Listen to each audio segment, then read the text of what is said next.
we go. Hey, it's me, it's Gibby Slime Man. He makes Will care like nobody can.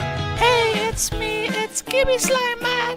He makes Will care like nobody can. I've got a theory I made last night. Just get all the evidence right. I've got some games and book law as well. Make it right and Twitter will yell. Michael Elizabeth bite Victor. He loves his kids. Michael Elizabeth bite Victor. He loves his kids.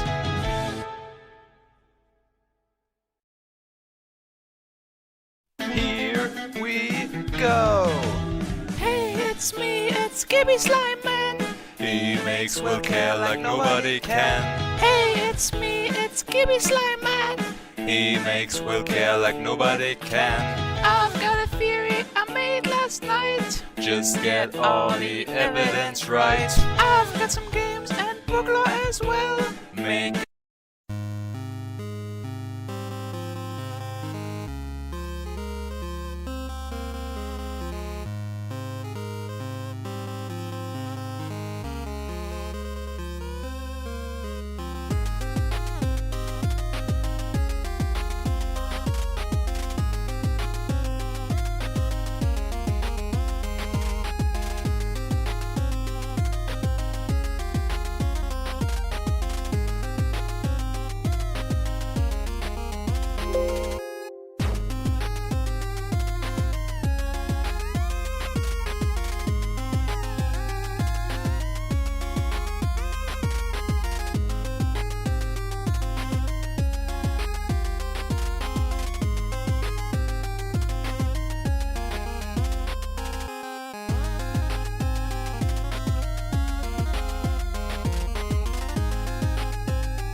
There we go. Oh, where's Fast Chad? I gotta get your Fugi deck. Get your Fugi tick.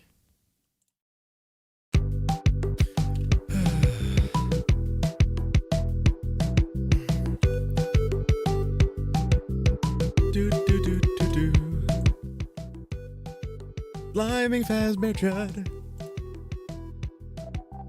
Sliming you. Gabby style. They didn't give me one. Should I get a refund?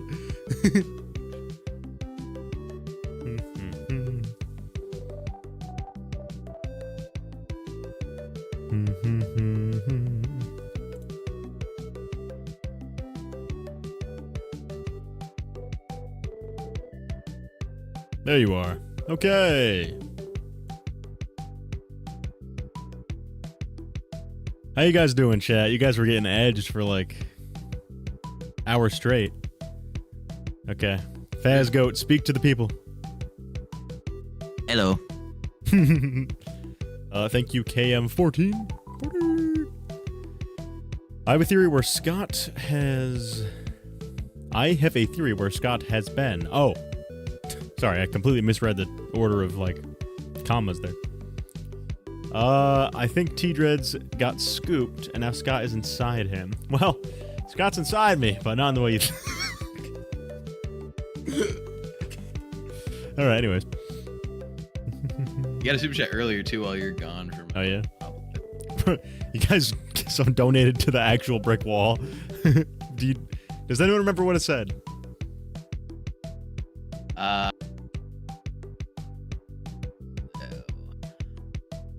No. Well, hey, we can't all be winners. Oh, shit! I'm getting this food open. I remember it was Pablo though. That's what I remember. Oh, W Pablos. There's always a W Pablos. True. Do.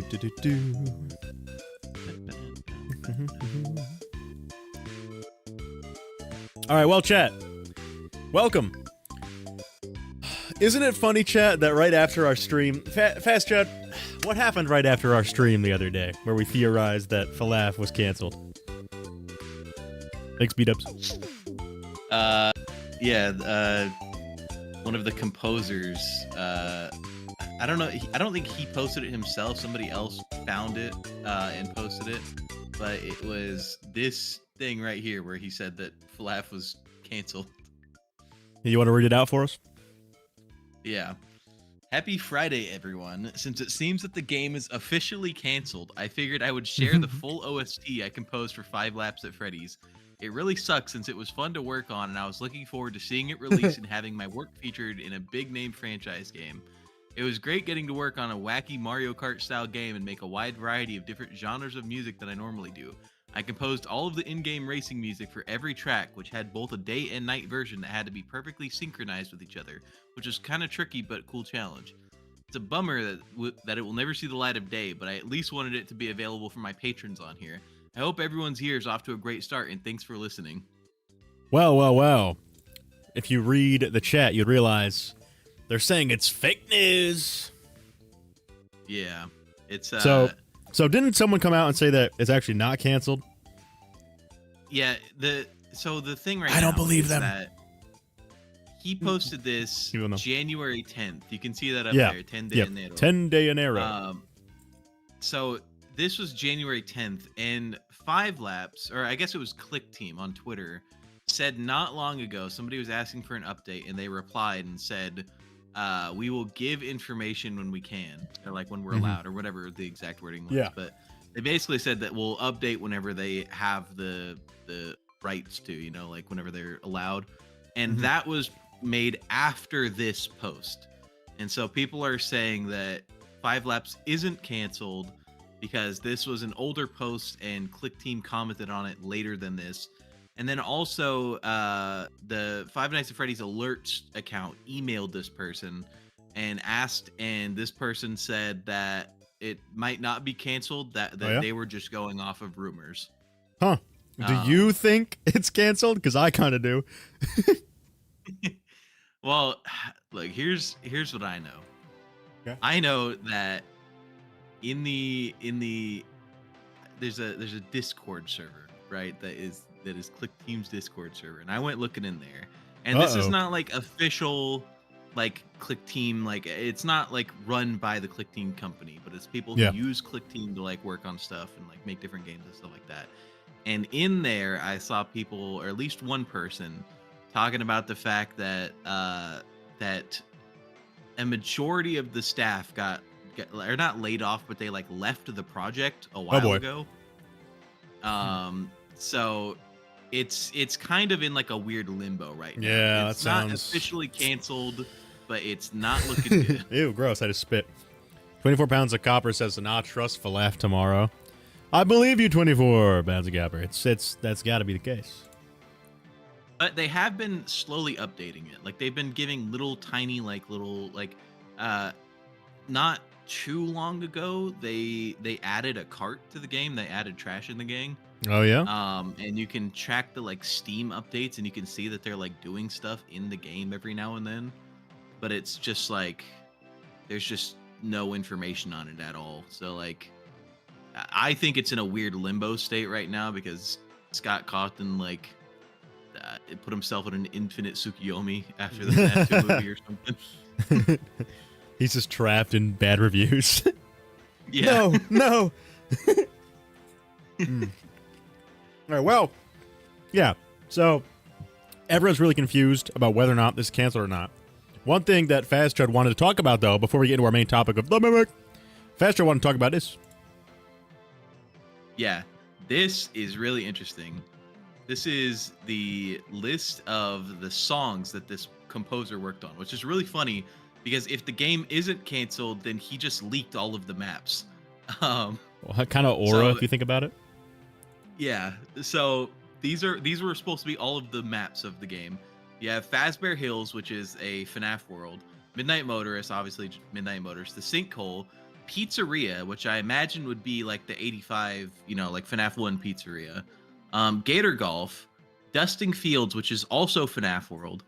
Distribution Center, which I believe is in relation to Fazbear Fright. Oh, like, Lord, help us.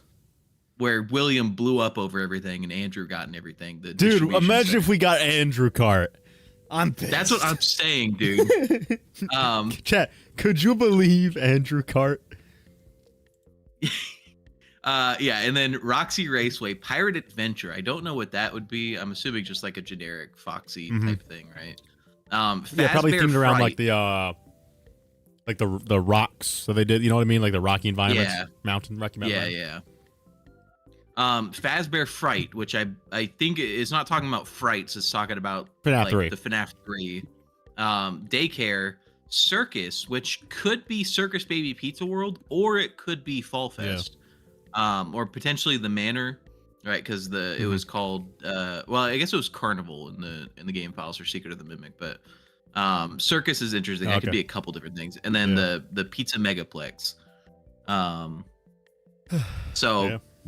Yeah, and I also saw somebody else was talking about the fact I think it was supposed to have 16 characters as well. So 16 maps and 16 characters was the. So it probably would have been one character for each map, which means we could have actually gotten Andrew Cart. That's what I'm saying. Dude, I'm mad. Oh my goodness. Also, we got a donation from Princess Ishigo talking about, has anyone noticed most misinfo comes from FNAF composers? Well, there may be a dark truth. True.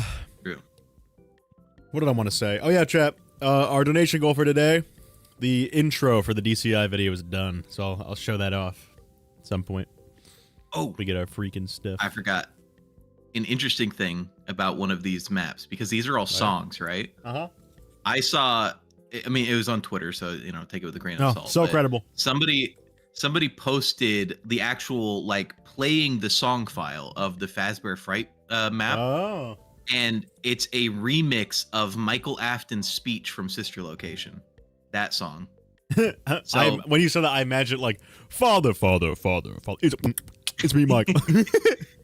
No, it's just like a basically like redoing of the Mike speech from Sister Location, and so I think that could have been really cool confirmation of Mike, Yes. you know, being the FNAF 3 guard, which basically already is confirmed, but it just shows that, you know, Michael's speech Michael music Funk. is the Fazbear Fright music. So Yeah. All right. Thank you, Lungus and FJT. Thank you, guys. All right. So, last thing right quick, because it's kind of relevant. It's a trending topic, chat. You're supposed to do trending topics to get leads, guys. It's called sales, guys. Last thing, I discovered Johnny Blocks 4 months ago. Scott teases new FNAF game, and one of the opening lines of this is hilarious. Obviously, no shade to Johnny Blocks. He's the GOAT. But I just feel bad for Johnny Blocks because they got to make FNAF news when there's no news. Anyway, let's check it out. People of the internet. My name is Johnny. And Hi, Johnny. All right, hold on. I gotta get rid of this this music real quick. Here we go. Nope, that's Gibby Slime, man. Hey, listen, everyone makes a Johnny mistake. Block's new ball. Hey, it's me. It's Johnny Blocks.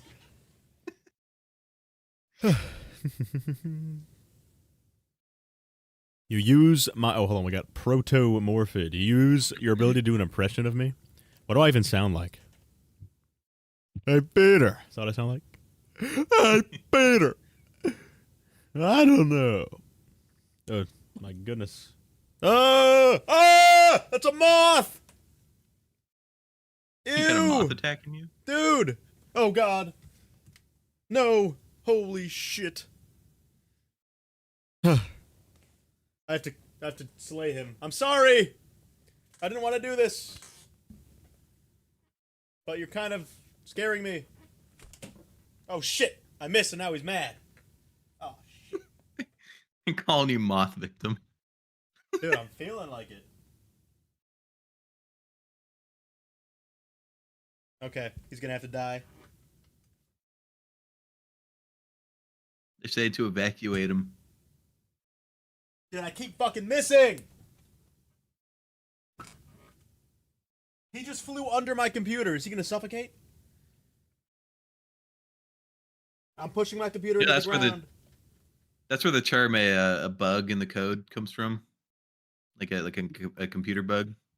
It's because in like the early computers that like took up a whole room, there was a moth that flew into the wiring of one of them and messed up some of the stuff in the computer.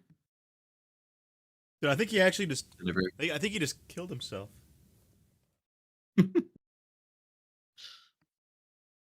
Huh. Well, I mean, hey. Makes my job easier. The TMI, the dead moth incident. Well, now I'm scared that he landed on my food.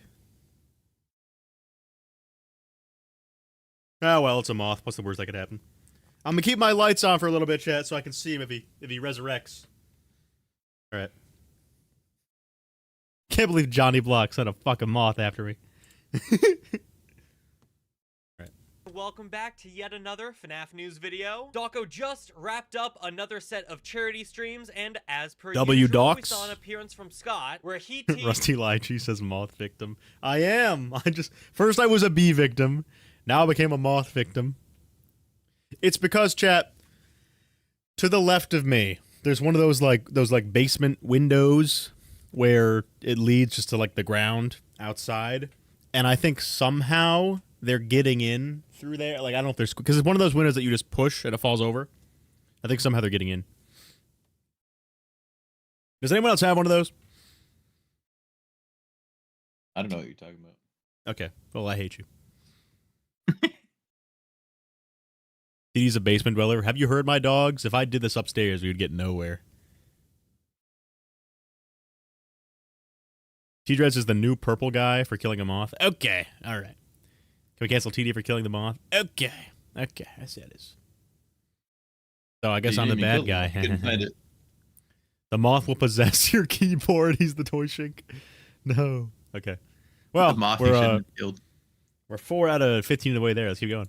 Is a bunch of projects hinting at a possible sister location movie. Dawko finally got to question Scott about the elusive Chica secret party, as well as Scott confirming a sequel to a FNAF project is officially in the works. What exactly that sequel is, as well as a bunch of other news, is what we're going to be talking about today. Subscribe to the channel to keep up to date with all the FNAF news going on. And to kick off this video, we just got our first look at an upcoming Glam Rock Freddy Funko Pop.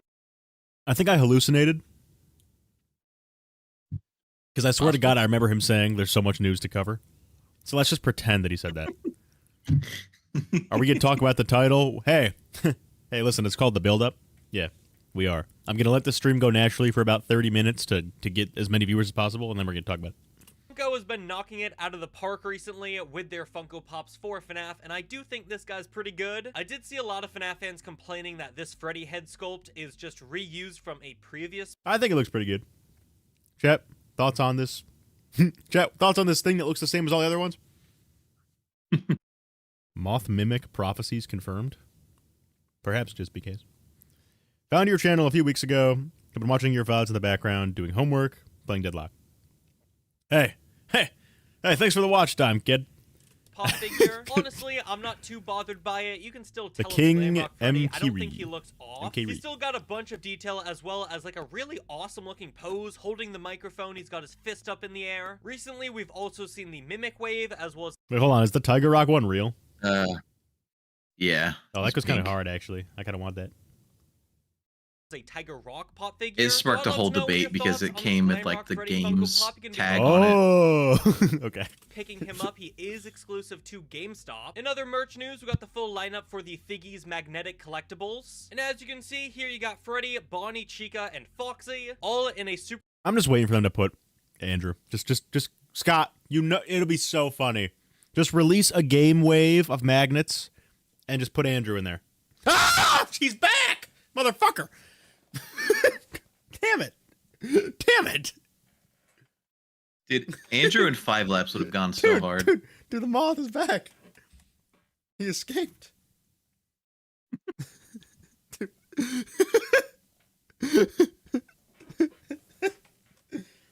Chat, I'm not actually like... It was a jump scare. It was like playing FNAF, guys. I don't think there's anything I can do about it. I think he's just here to stay. Oh well. Super cool, like getting a moth pixelated art animatronic style. And then also in Series 1 is going to be Nightmare Freddy and Wait, huge IQ idea. Watch this, ready? I'm going to turn the lights on in the other part of the room so he goes over there. Boom. Oh, you wish you were this smart. You never see intelligence like this.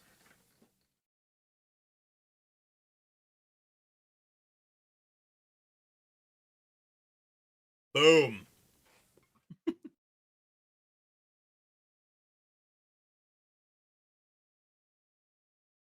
Okay. Using an audio lure. Using an audio lure. FNAF 3 gameplay. God could capitalize on Andrew, but he's too cowardly to do so. On God, he capitalized on Andrew. Nightmare Bonnie, as well as 2 mystery characters of Nightmare Chica and Nightmare Foxy. Jazzwares has also revealed brand new FNAF racing figures. Of course. Oh. They have they? Of course, it's Freddy, Bonnie, Chica, Foxy. These are very similar to the Funko Racers that we had years ago. It does look like the Racer logo is from Security Breach's Roxy Raceway. I think they're super cute. I love the designs of the carts. It is just weird to me that they didn't use designs from 5 Laps at Freddy's, a literal FNAF racing game. Why would that be? I wonder. What reason could they have to not use the designs from that game?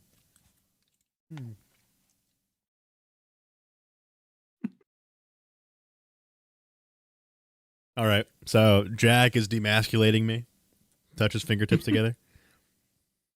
That we have now. It seems like Jazzwares might use the 5 Laps designs in the future. I'm just a little confused because, like, why wouldn't you just do it now? Because we already have the character. Genuinely, I do boxing, like, on the side. I've genuinely taken punches from grown men with less fear than when the moth on the other.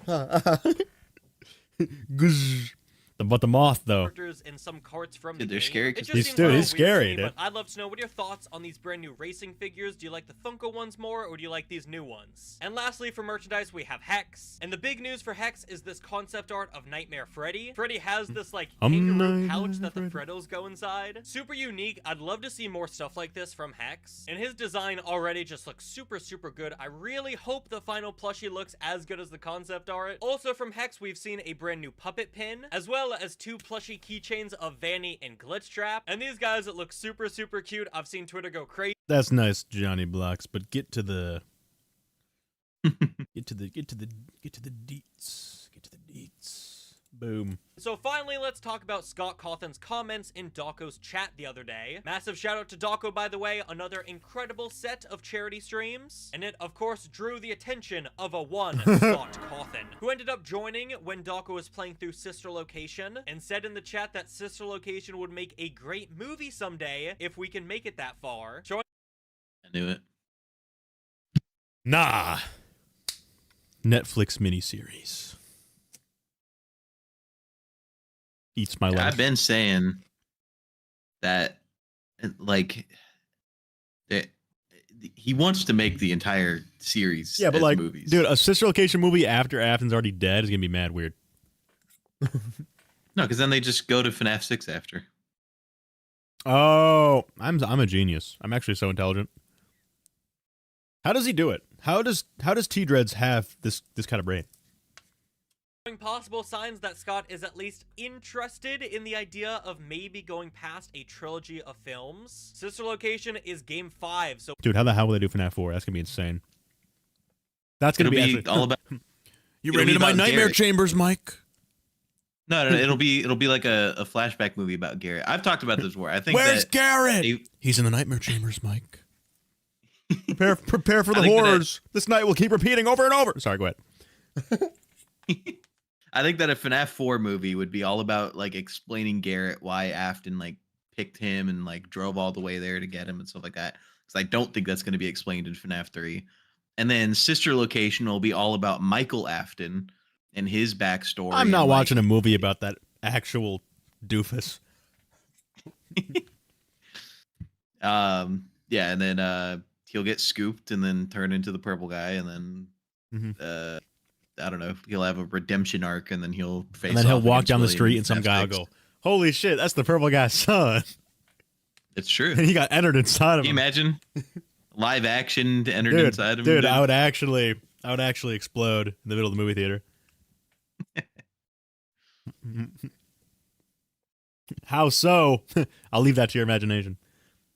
whether or not we get 5 or more FNAF films is going to be interesting to see. I would not be surprised if eventually we get that far in the film series. These films are doing really, really good for the budget that they're on. And of course, FNAF... Sorry, bro, Mr. Beast just replied to me. What the fuck? Yeah, FNAF has such a dedicated fan Holy base shit! behind it. Oh my god, he's right next to me. This is my chance. Titty's actually fiending to kill this moth.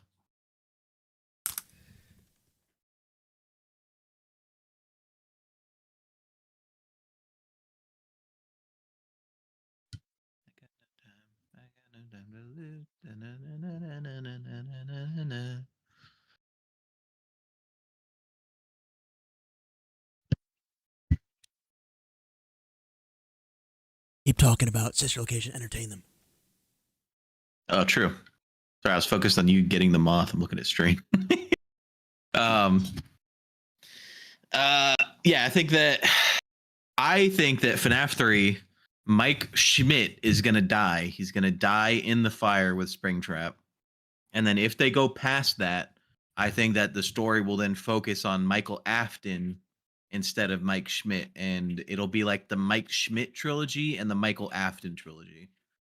Like 1 through 3 is Schmidt, and 4 through 6 is Afton,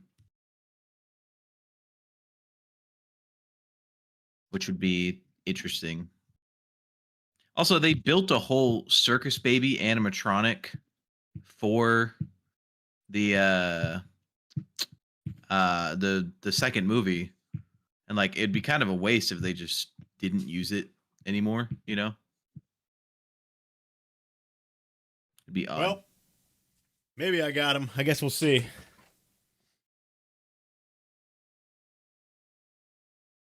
Dude, he keeps, like, sitting too high for my short ass to punch him. I was trying to punch him off. I was putting the hands with the moth. Motherfucker!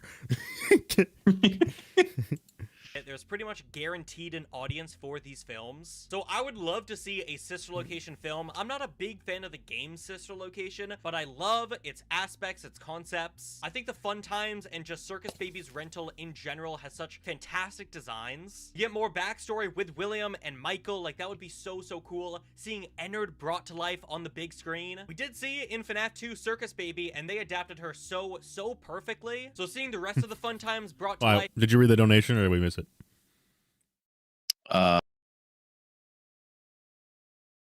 So that means we missed it. Firestorm says, Garrett, Mike, I got no time. I got no time to live. This guy's actually a reference to a song. That would just be absolutely amazing. I did see that, and I just started singing the song. Oh my gosh. Samuel says the moth's my favorite T-Dress character. Will we get a keychain or something? I'd love to know, what are your thoughts? Would you if he like comes to back, see I'm gonna a crash sister out. Location movie? Next up, we had Dawko finally ask Scott about Chica's secret party. This is one of the chapters. Incoming Scott Vague posting. Guide 2.0. Oh god, 666 viewers. Quick, get it to it. It's on the Gibby number. Way back in like 2016. Someone join or leave. 3 days. And FNAF fans have been going back and forth whether or not this before is you do, controlled like by the stream. Scott, whether or not it's teasing a future game. And well, unfortunately, we didn't quite get the answer we wanted. We got a very Scott Cawthon-like response, just saying, "Gotta run. Thanks everyone. I'm leaving," and then Scott has left the chat. So definitely not a super helpful.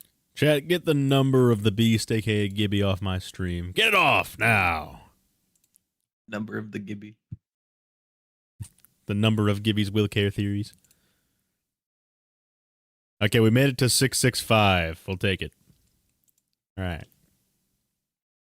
Response from Scott. It definitely like how makes someone me feel actually more left like there is just to avoid the something bad going on omen with Chica's secret party, because I feel like if it was just a troll, I feel like Scott probably would have just admitted it. But the fact that he's being super secretive is and then a this sequel. So basically Johnny Blocks talk about nothing about FNAF. That's freaking dead. Pretty much, I think, yeah, FNAF World 2, all this junk. But I thought it was interesting to bring up again how just the state the franchise is in and how there's a bunch of drama now about FNAF possibly being canceled and how we literally know nothing. I feel like, and it could be biased because I've only been here for like 2 years, I feel like this is the longest we've gone without something. Yeah, I mean, what in the past when there's been lulls in the games, there was books coming out. Yeah, so yeah. But even outside of just the game stuff, like Secret Artifacts got canceled. That would have been a peak book. Yeah. All right, we chat. have I guess we have the character encyclopedia to look forward to. Yeah, but that got delayed by a year. Yeah. Alrighty, chat. It's time for the main event. Type 14 if you're ready. Type 67 if you're double ready. And type Gibby if you're evil.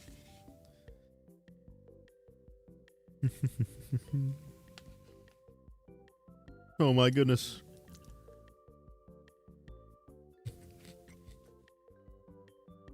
The chat is going at light speed. All right.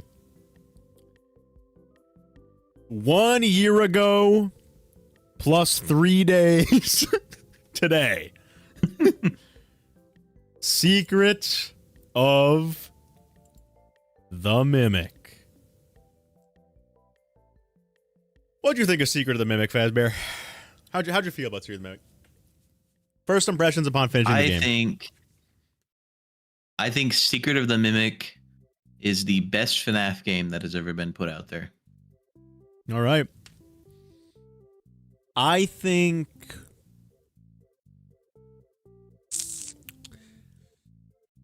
it's a piece of shit.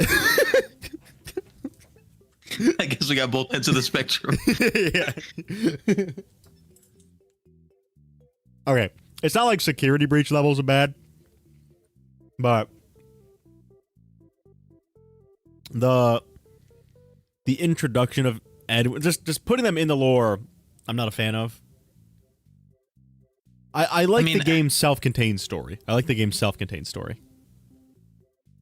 get the sentiment, but at the same time, the exact same thing happened with Henry in FNAF 6. I guess that's kind of true. Like, bro was just a booked character, and then all of a sudden, he shows up in FNAF 6 and ends the whole series. Edwin feels like a stealable OC, somebody said. Yeah, I think it was a good self-contained story. I don't like the implications it has, though. I've said this time and time and time again. I don't like God David. I just think something similar to it is true. Secret Mimic's the best game because it's not a FNAF game. I mean, technically, what, only Fredbear? No, they all show up in Proto Freddy's. That's right. No. Thanks, Max. But what's it about? The only characters... Go ahead. I think the only, like, original characters that don't have presence in Secret of the Mimic are the Fun Times. Like, Baby and Ballora, specifically. Yeah. Because everything else, like, a variant of Freddy, Foxy, Bunny, Chica. Okay. Hello, T-Chuds. You made a parody song. Hey, thanks. I'll check it out later. Enter the abandoned workshop at Murray's Costume Manor and unravel the mystery left behind by the reclusive inventor, Edwin Murray. In Five Nights at Freddy's Secret of the Mimic, you'll step into a world where every dark corner holds a secret. So that's why they call it that. In order to save the world, I'll need to be Superman 4, Man of Steel. Every flicker of light hints at an ever-present threat. The Mimic, a prototype endoskeleton, can adapt to any costume and become any character, including what you fear most. Armed with only your wits and a few gadgets. Blah, blah, blah, blah, blah. So that's basically the premise of the game, right?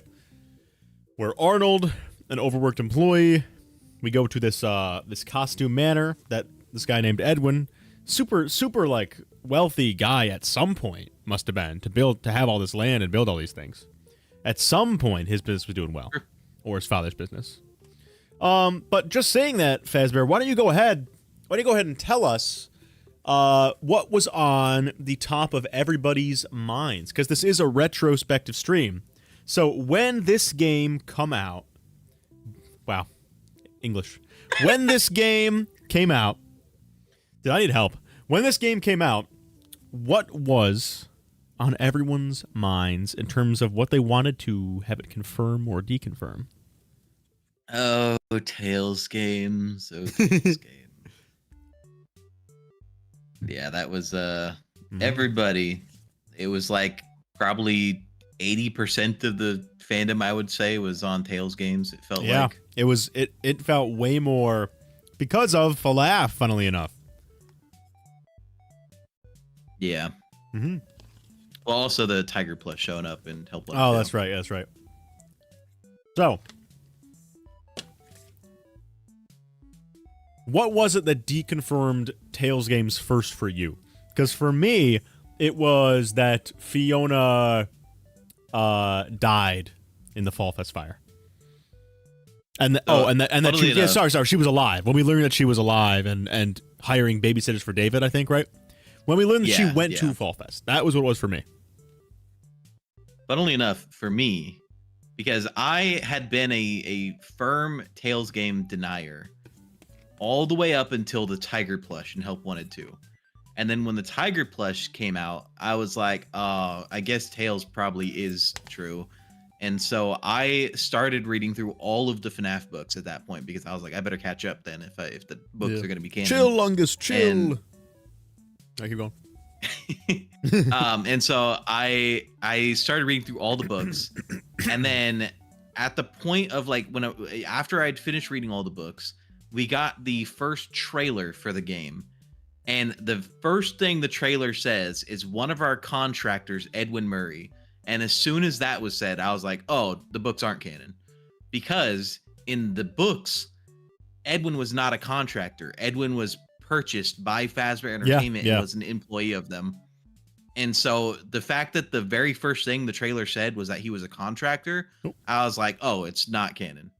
Yeah, right now, I'll go ahead and and I'll find that trailer for us right now.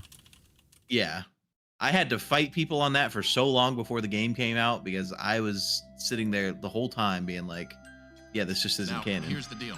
Oh, that's the launch trailer. Hold on. Is this it? Yep, here it is. Okay. Yeah. Here we go. Let's go ahead and let's check this out. Let's look if there's any more hints that in retrospect we'd be like, that probably wasn't a thing.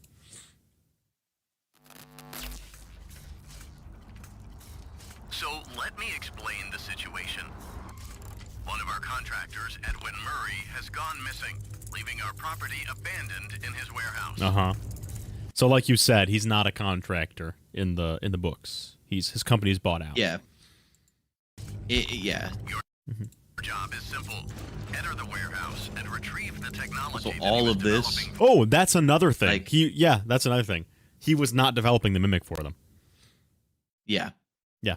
Yeah, so it also just like the very first shot you see of the manor in the books, it never had anything in it besides lace.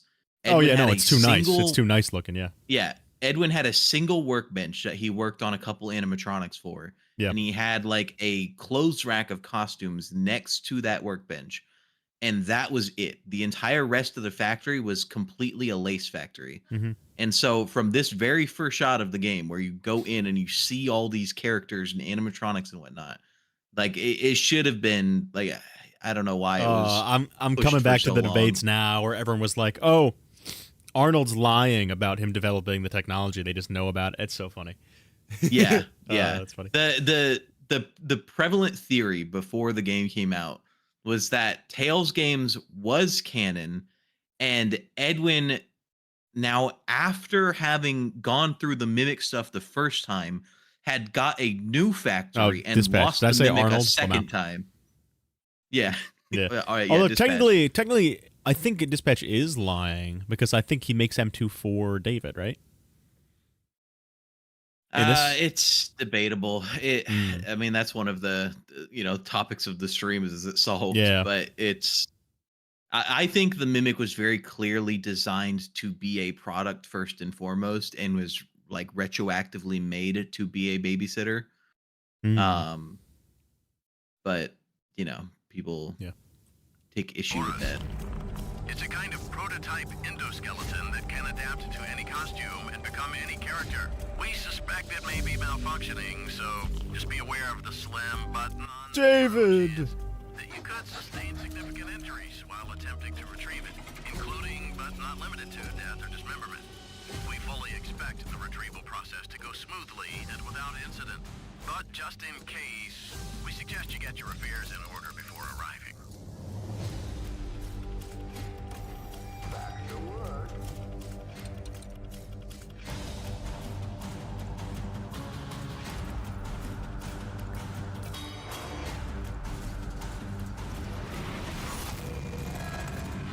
Fazbear Entertainment is not responsible for damage to property or person. Thank you. Yeah, this was such. I remember this. This was such a.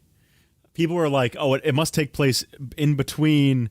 Okay, tell me if I'm wrong or not. It's been so long, but I vividly remember the Tales gamers were like, Edwin works at the factory, and then he goes away, and then he comes back, and then he goes away again. Yeah, it's Right? because in the storyteller, there's a weird mention about like when he sees the tiger head for the storyteller, he starts freaking out and he remembers a bunch of blood and screaming and stuff like that. And he says it's happening again. And so Tales gamers thought that this was the thing that he was recollecting that happened again, was that after Fazbear got their hands on the It's mimic happening again. for the Sorry. story, the mimic, that they then used the mimic technology to make all the stuff in the new warehouse. And that is when things got bad, like the second time. And Edwin in the storyteller was remembering the events of Secret of the Mimic, which was a sequel to the story The Mimic. Yeah, that's chapped. Jeez. Yeah, it's Yeah, that's It was wild. certainly annoying. These debates. All right. Well, chat, luckily for us, we have an amazing thing to look at next. Guys, who here loves IGN?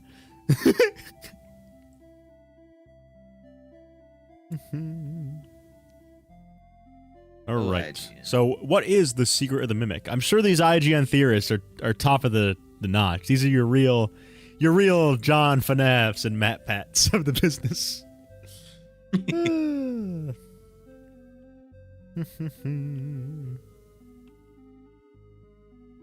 Okay, right here. Here's one right here. That's a mystery. Ooh. Let's see if you remember this debate, chat. Mimic 1 and Mimic 2. So, Faz Judd, are there 2 Mimic endoskeletons? Or is it 1 Mimic endoskeleton that Edwin took M1 out of and put into a computer and then uploaded M2 into? What's your thoughts? Let's run a poll in chat, too. It's really hard to say. I currently am of the belief that there is 1 Mimic endoskeleton. But it makes it weird because there's no reason that there should be. Like, Edwin had the blueprints, right? Like, Yeah. like the Mimic, like, that is what we retrieve from Edwin's office, is the blueprints to the Mimic. And so by M1 saying that he needs to build another, that should mean the physical blueprints to the endoskeleton, because that is explicitly what Fazbear wants when we first get to the factory. They say they want the blueprints to the endoskeleton so that they can make the endoskeleton themselves. But unfortunately, when M1 takes over and pretends to be Dispatch, M1 says that it's the same endoskeleton. So Wait, where does it say it's that? it says that the Mimic endoskeleton was originally created to watch after David, but then it experienced some kind of violence and now mimics that violence. But David died before the creation of the M2. Yeah, and which the means that- violence was when M2 was in it, yeah. Or sorry, the Yeah, violence so- was to M2, yeah. So M1 can only be saying that the Mimic endoskeleton was the same one between both M1 and M2. Okay, so he zapped M1 out, put her in a computer, and then zapped M2 in. And then Fiona wanted him to put him in a computer too. Right? The Mexus, the storage, Maybe. the cradle, whatever it is. It's really strange because there are also 2 Mexus machines Yes. according to Yeah. the things. So Yeah, mechanical storage 1. Yeah. yeah. They're asking for that audio bit. It's I don't know if you want to like find a playthrough, but it's when M1 first takes over as Dispatch after the Jackie fight. You want to listen to that. Okay. But if you don't want to, you know. I'll try to find it. Yeah. It's really hard too because the Cradle program was made to keep people safe from the Mimic going crazy, right? But M1 is the one who gave Edwin the blueprints to that.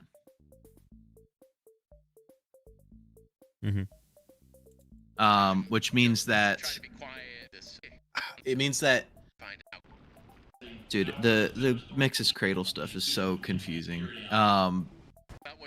Basically, M2 has to have experienced violence to then become violent enough for M1 to want to put a stop to it, which means that the Mexus machine that M1 gives the blueprints for has to come after the Mimic M2 experiences violence. Okay, let's listen. Arnold, pick up. Over.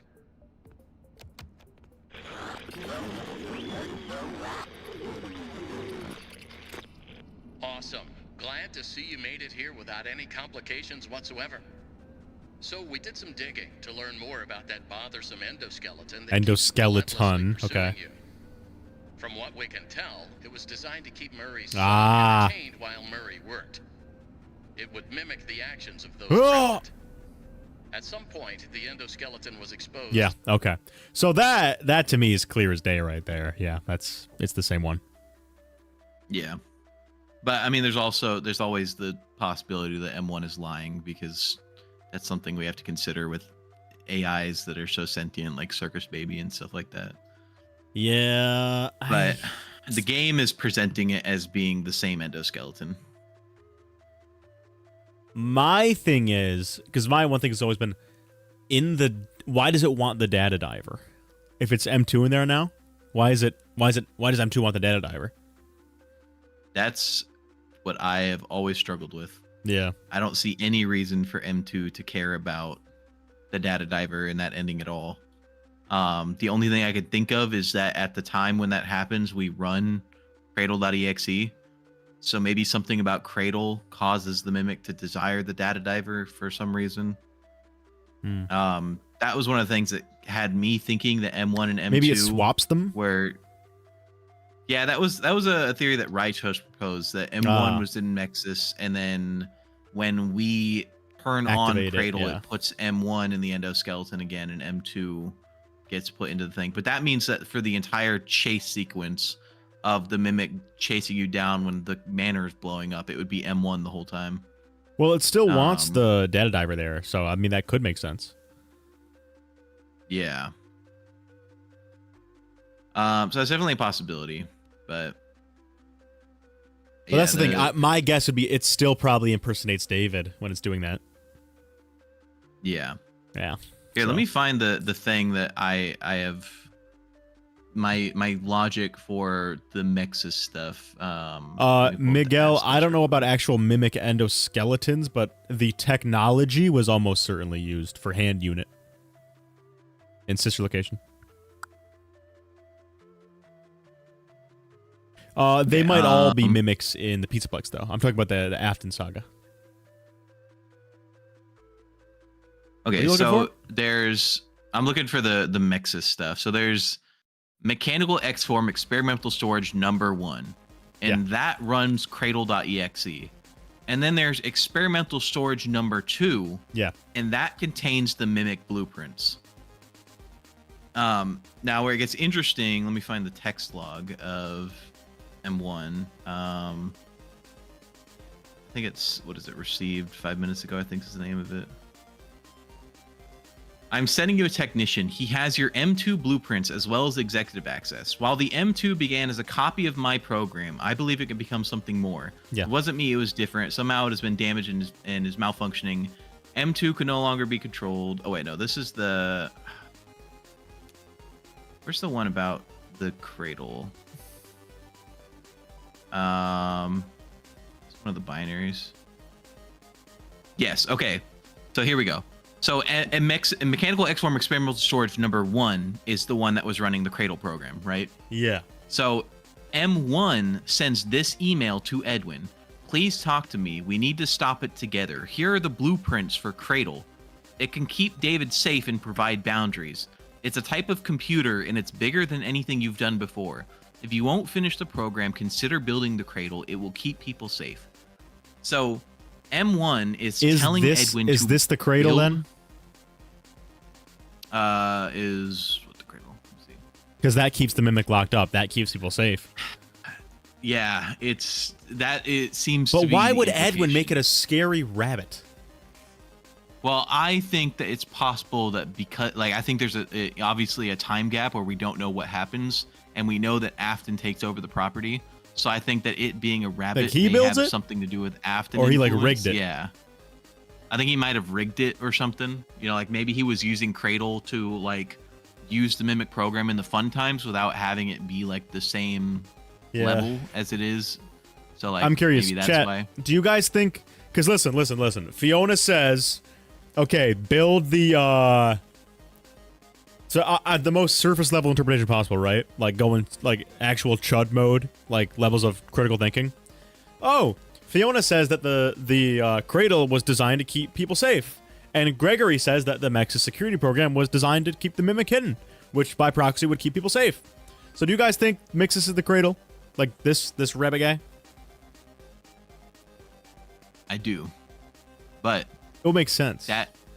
that creates a problem, because here's the other interesting thing, right? Is that Fiona says, or F10 says, that this program, Cradle, is designed to keep people safe, right? Which means that M2 is already violent by this point in time. Yeah. So the Cradle program, which she says is a type of computer that's bigger than anything he's ever done before, cannot exist until after M2 is beaten. But she's giving him that message from within this. Yeah. That's the paradox, is that like M2 has to already exist, which means M1 has to be out of there. But then at the same time, like the Cradle cannot exist until after Edwin beats the Mimic. Thank you, Mio.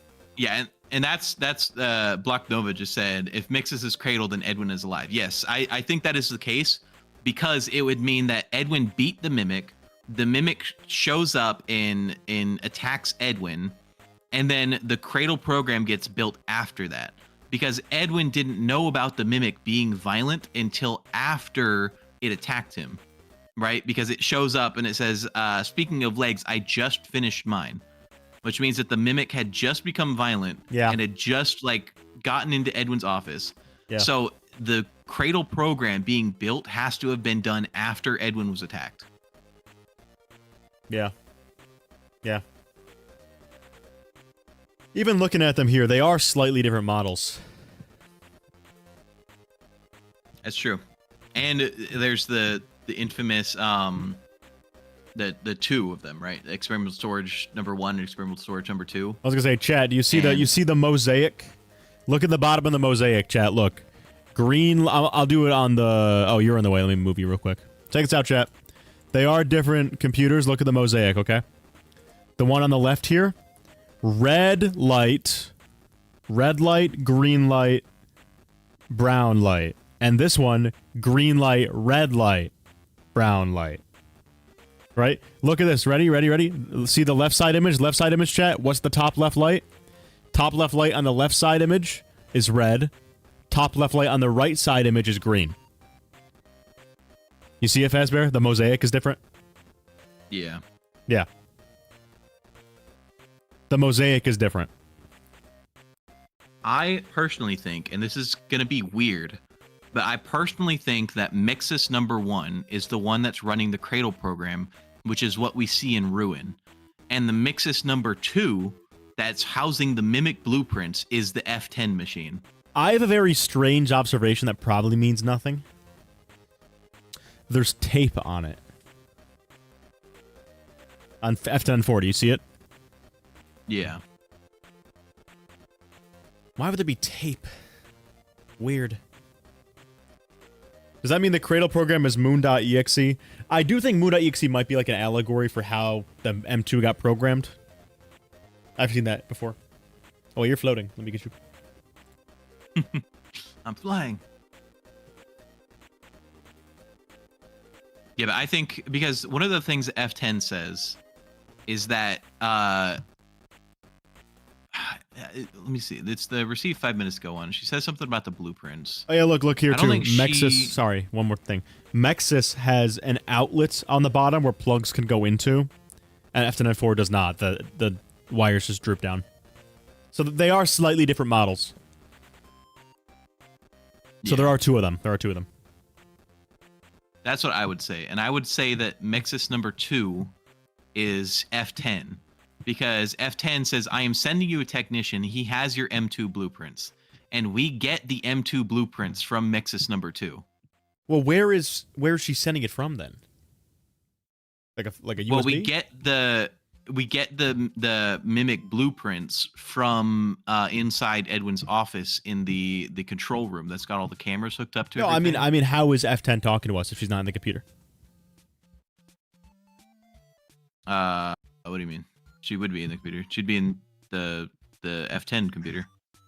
Leo just beat Sonics. Huge, Caitlin. What is the bracket right now? Top 8, top 16? Sorry, it's very important. Okay, so you said that F10 says that sending a technician that has the blueprints for the biggest computer, right?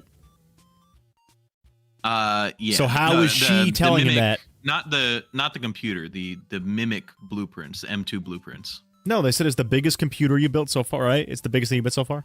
Yeah, that's a different one. That's from the email binary hurt. This one is received 5 minutes ago, where Fiona emails Edwin saying, "I'm sending you a technician. He has your M2 blueprints as well as the executive access." Okay. So M1 F10 is sending. She says she's sending Arnold with the M2 blueprints, and we get the M2 blueprints from Mixus number 2. Yeah, that's where the mimic blueprints come from. This Whereas is a Mixus number 1. This is why this game fucking sucks. I know. It basically, what I think it means is that Mixus number 1 is Cradle and Mixus number 2 is M1.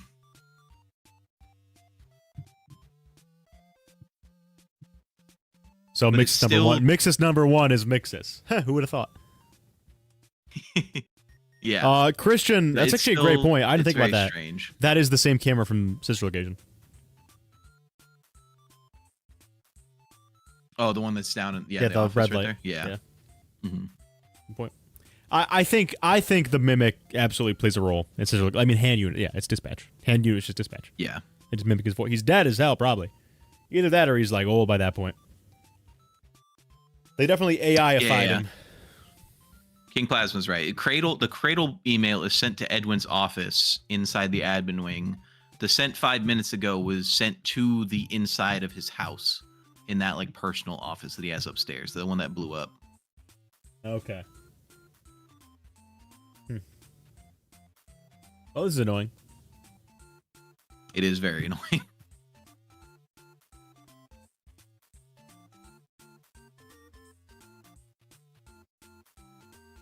Oh God, you. F10. Oh yeah, the mimic blueprint's right there. This looks like he's trying to build another one, though. That's what I mean. It's so, like, there's no reason that he wouldn't build another one. Like, he has no reason not to. He says has every the copy's physical failed. blueprints for it. He does, and there are also proto-mimics in that room with him, which I think means that the proto-mimics came from Edwin. And that is also, the Digidog pointed out, that is an Endo 01 from FNAF, like FNAF 1. Those are the Endo 01s. That were on that None of table the with him endings explain him being in the basement. Debatably, if there's two endoskeletons, doesn't he slime you? Oh, that's right. Yeah. If there's two endoskeletons, it does work out because it would basically be that the one that chases us up until it falls into the lava is this one, and then the one that grabs the data diver would be the other one. But the issue is that both of those endoskeletons have the same damage to the legs, so it's probably the same one. Yeah. But yeah, I hope we get a DLC to tell us how we got down there. That's what I'm saying. Said that there's a digital alarm clock on F10N4. Me when I found out that F10N4 was responsible for the nightmare chambers. No. True. It's automated. It's automated. It's automated. It's automated. Sorry. None of the endings except for the secret ending actually deal with the mimic at all. Like the secret ending, we actually like disable it. Wait. And that is the only ending that I just thought of something like, mega cooked. Mega cooked. So we agree that in Security Breach, the Fiona Wires of Doom, Nightmare Own type beat, that's like mimic F10 and 4 ism, right? Yeah. Nightmare Own first appears in FNAF 4 in the Halloween update. What if it's literally automating the gas like Claude? Chat GPT. At Grok, please automate my torture chain. That's wild. Dude, that'd be insane. You know what else I always really like about this scene right here? What? You've seen Gibby's new video. I was just reading. Oh, I have not seen Gibby's theory yet. Next to the F10N4 machine, there is a mycelium man sitting on top of the coffee pot, and the coffee pot is known for watching and learning and like knowing what you want better than you do, and the mycelium man is made to like listen to voices and repeat them. So having those two things right next to each other, next to the F10 machine, it's saying that it listened to voices and learned how to repeat them, and also learned what Edwin wanted better than he did. So, dude, the funny part about this is like, Fazburger's true, so these two computers are so close to each other, anyways.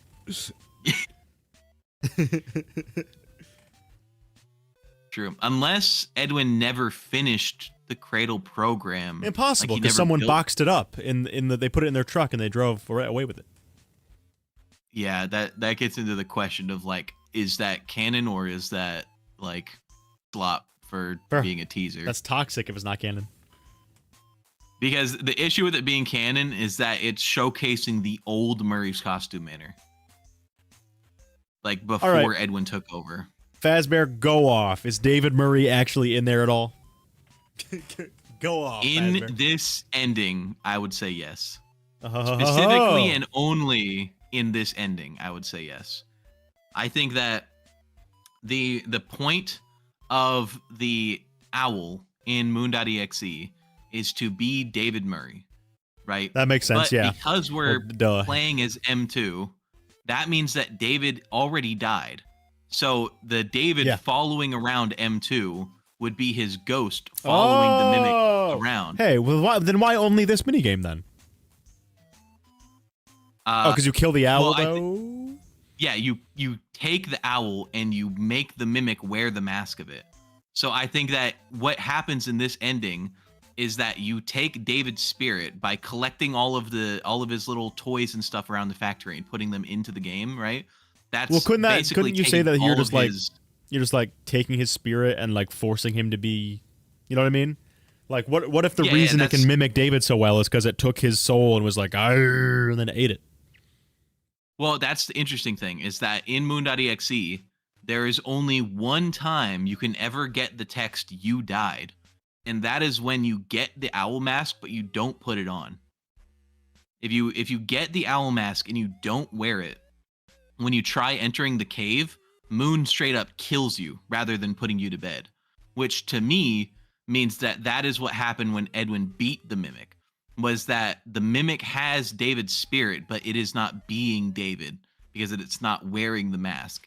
So Moon beats the mimic and kills it, and that is Edwin beating M2 because it is not David. It's pretending to be him.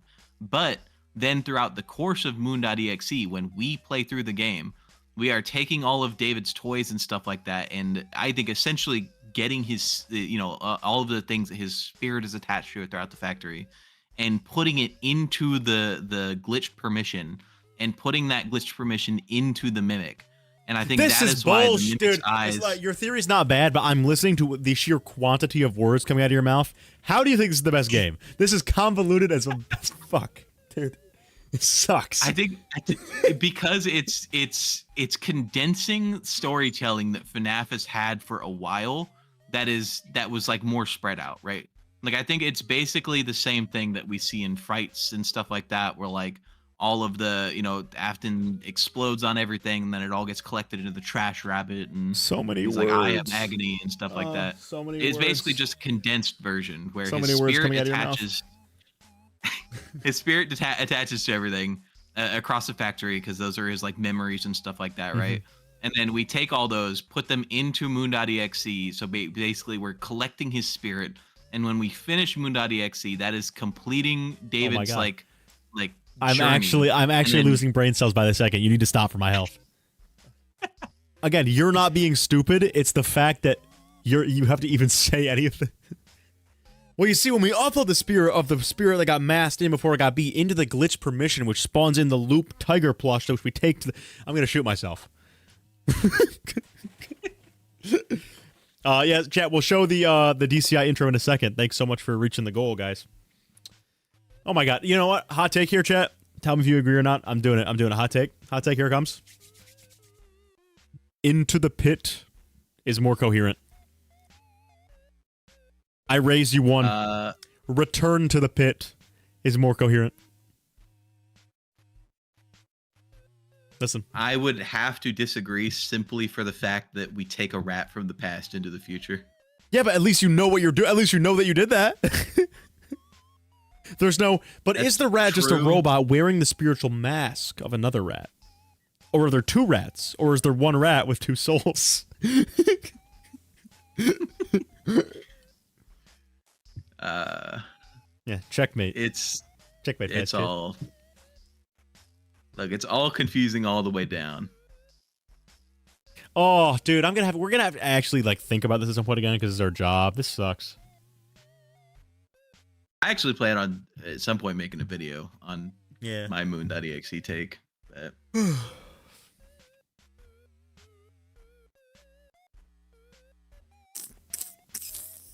Yeah, chat, I'm gonna do a mimic video soon. Like this stream, this topic of like what should we solve? I'll actually do research and go back and all that stuff. Oh yeah, the intro. Yeah. Let me read these messages first. Yen the Yan says, "Cool theory. Can't wait for the FNAF 3 movie where the Phantoms are all mimics and Edwin Murray appears and slimes them all Gibby style." Slimes them all Gibby style. All right, nice. It's only his agony in the robot till the secret ending. Arnold fixed what was broken. Oh, so you think he like uploaded date? That's a date. I'm gonna kill myself. Oh, moving on. I did think that's in better. game. When's Mike mimic theory? Didn't Unwithered already do this? Oh no, he did a Fazgoo clone, right? I know somebody made like a God Mike video, which was in basically like commentary on God David. But How dare you? the argument was basically that because it's actually Mike going through the FNAF 4 rooms, that's not actually the crying child's room, it's Mike's room, and so the mimic is actually Mike, and that's why it looks like William and sounds like him and stuff like that. Mm-hmm. Sugar Punk, there's a dark secret to your theory. You should watch a video called 5 FNAF Security Breach Mysteries Solved by Secret Mimic. Anyways. Alright, time for intro. That DCI Deep Dive coming this week. Fazbear's gonna cry about it. True. I'll explode like Afton in the distribution center. I'm gonna explode in an entirely different way. Ho ho ho. Yes. Brown. Oh, oh, oh. Yes. Jack, we all get a yes. Yeah. You're so good at it, dude. Oh. your mic peaked. You cut out. Yes. Dude, it's so stupid. Yes.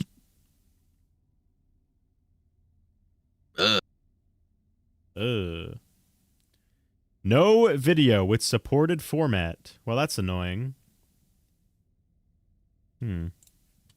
Lied. There is no DCI video. Thanks for your money, idiot. Imagine.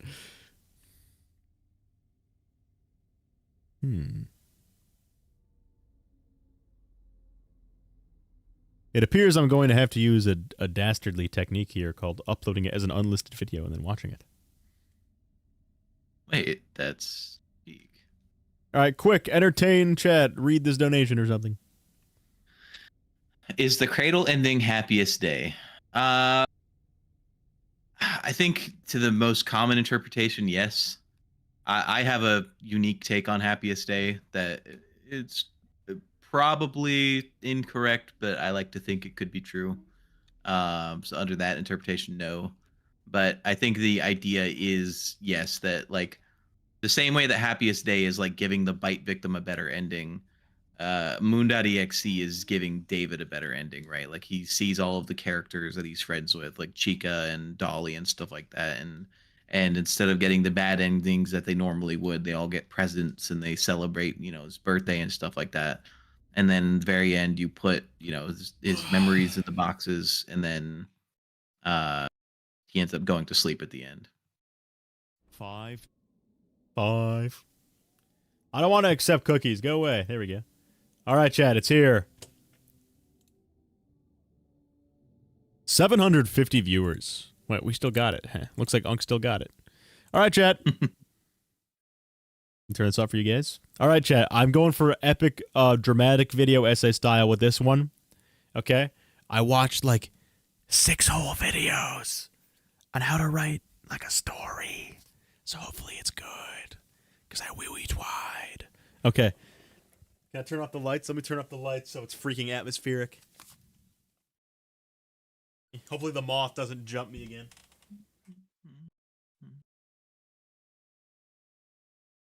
And Kitty is the moth victim.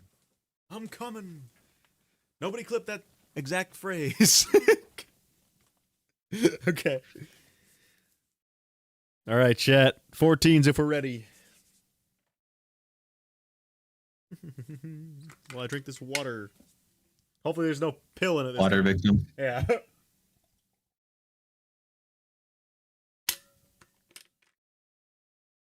All right. Let's go.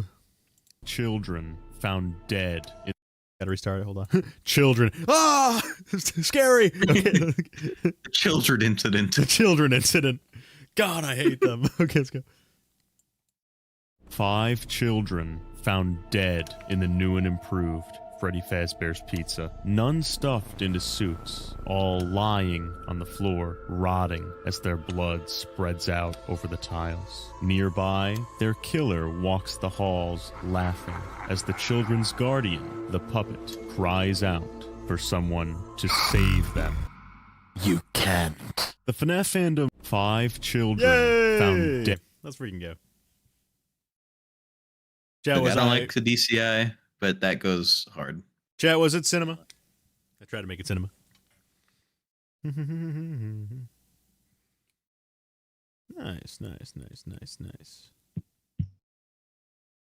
Michael02K is helping me edit right now, doing most of the editing for me. Basically all of it, because I'm...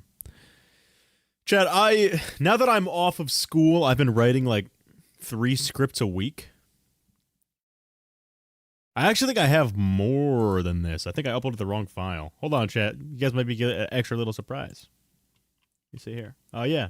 Bonus content. Yeah, I uploaded the wrong one. I'm a silly freaking goose. Here we go.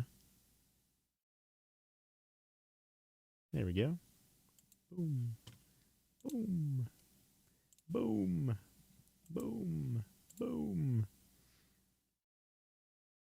How to vocode for a puppet voice? Listen, I'm just a talentless chud. I don't know. Yes. Hey. I write the stuff for the editor to do, and then the editor finds a way to do the stuff. It's actually pretty nice. I'll just do the save them. you just do it with your own voice. All right, chat. Hey. It's so peak the AI channels are going to steal it. Oh, you already know, Frame 1. They already stole Schedule Theory in the most egregious act of theft I've ever seen. Crazy.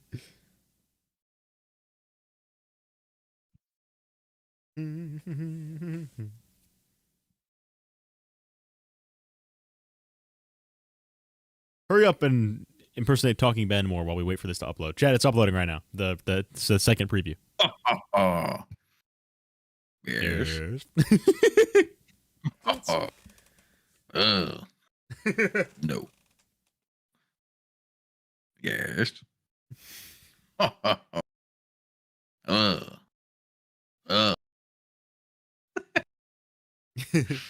Is the moth back? No, I think I slimed him. Regular style.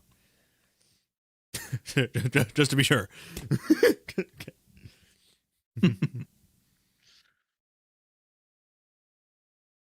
I've sourced asked why Schedule Theory was bad. I wouldn't say it's bad. It just had minor misinformation. Yeah, it had one One thing wrong with it, and even though it was wrong, you just kind of had to just step down the ladder like one step. Like it didn't, you know, it was just like, oh well, then that's just because it's supposed to be a thing. But Basically, Guts theory is big. Guts theory is like the evolution of schedule theory, I think. Yeah. All right, Chad, it's here. Nope. Okay. Full screen. All right. Now we get to watch it again. 5 children found dead in the new and improved Freddy Fazbear's Pizza. None stuffed into suits, all lying on the floor, rotting as their blood spreads out over the tiles. Nearby, their killer walks the halls, laughing as the children's guardian, the puppet, cries out for someone to save them. You can't.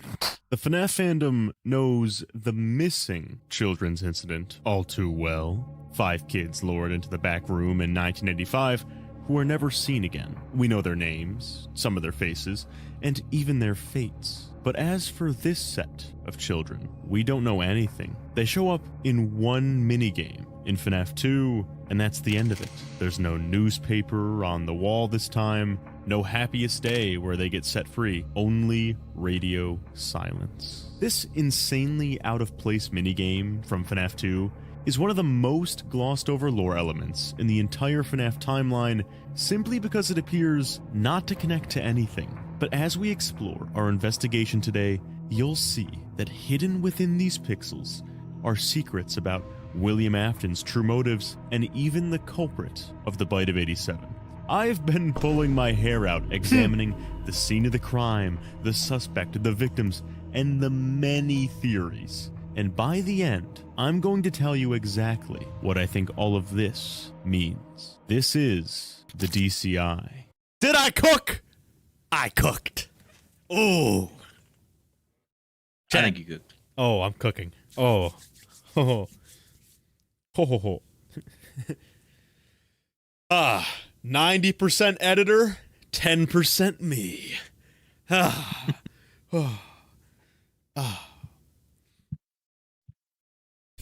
First comment says it's all right, I guess. Oh man. It's pretty good. I mean, like, you know. Yeah, it's okay. I should have made the best boobs in gaming instead. Sure. Been a modern map pet. The best boobs in gaming, but it's looking at like different like pectoral muscles, like Kratos and like Doomslayer. Pretty good for AI.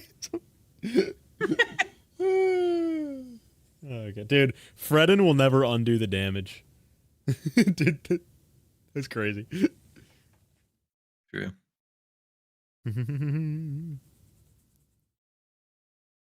I think it's crazy that people thought you were AI to begin with. Okay, it was like 3 people. Yeah, but like even that, it's wild. Well, because the video was aimed at like newcomers, so the whole video was just me saying incredibly obvious shit because I was trying to target people who didn't know anything. Yeah. And so I'm like, this bite isn't actually the same as this bite. That's because I'm pandering to, you know, little Jimmy who doesn't know the lore.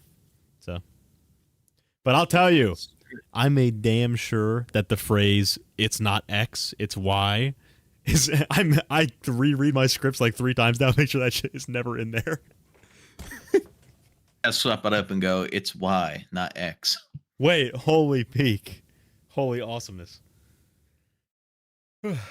Dude, they were accusing Barber Droid of AI too. Last week, someone commented on my thumbnail from Barber Droid again, saying Barber Droid uses AI. Almost like, I wonder if maybe AI like looks like these different things that people are pointing out because it's copying from. The Wait. Perhaps people aren't copying AI, but AI is copying people. It's like I can't believe T-Dread stole schedule theory from night mode lore.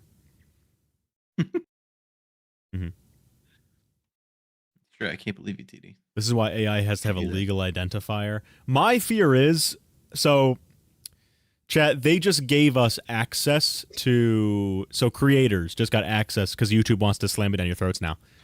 Built into YouTube Studio, there's a brand new AI thumbnail tool that suggests AI thumbnails. I'll show you what it gave me. Here, because I said it to Fred the other day, like, look at this nonsense. Give me 1 second. So every time you upload a video, you can scroll down, and there'll be little AI thumbnail suggestions. Which obviously I'm not going to use because they're slop, and I would get smited from on high. And I prefer Fred's art style anyways. Now that I've given that nice disclaimer, look at this. This is supposed to be me! Who is that?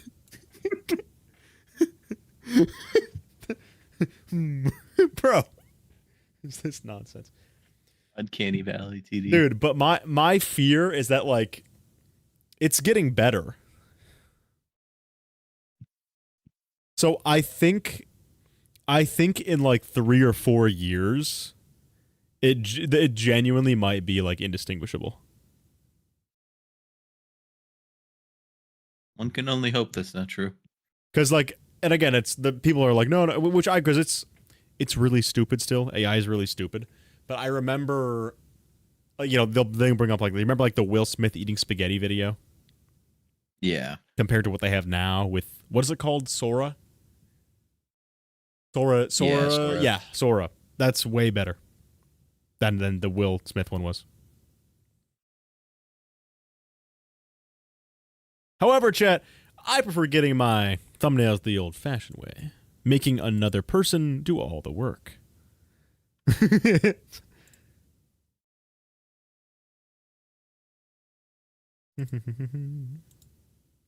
Wait. Hey, didn't Sora get shut down for some reason? I forget why. I think so. Chat, AI could never recreate this.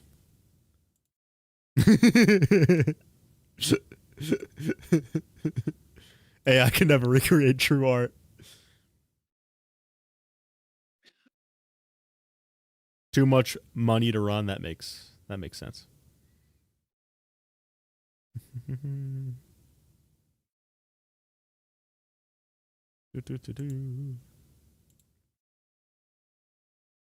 Yeah, it's crazy. Can I show you guys? Look at this, chat.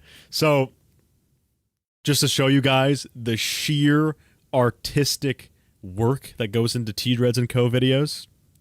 I was helping Gibby thumbnail design the other day at a Discord call. All right, if you do art right now, prepare to be feeling really self-conscious by the sheer amazingness of my abilities. Check out this detailed thumbnail sketch that I sent Gibby so he could get his best performing video in months. Boo!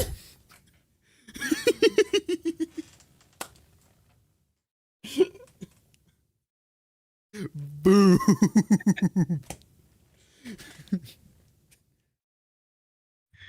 Holy moly.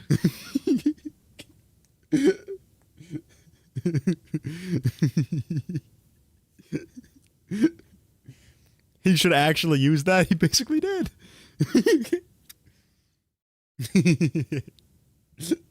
He was there. Paycheck puppet. Your art skills are no match for mine. I know, it's okay. You don't need to feel bad. It's okay. No, a little peek behind the curtain. Fazbear can confirm this. I do this all the time where I have Fred and he's like, what do you want? And I draw the most actually shit MS Paint sketch. I think you've been in call a couple times when I did it. Yeah. Yeah, it's so funny. Okay. The little sketches. The good old days. Can you use that as a thumbnail? Yeah, go ahead. I don't care. Can you see all of them? Do I have any others? I don't exactly keep them around for a while.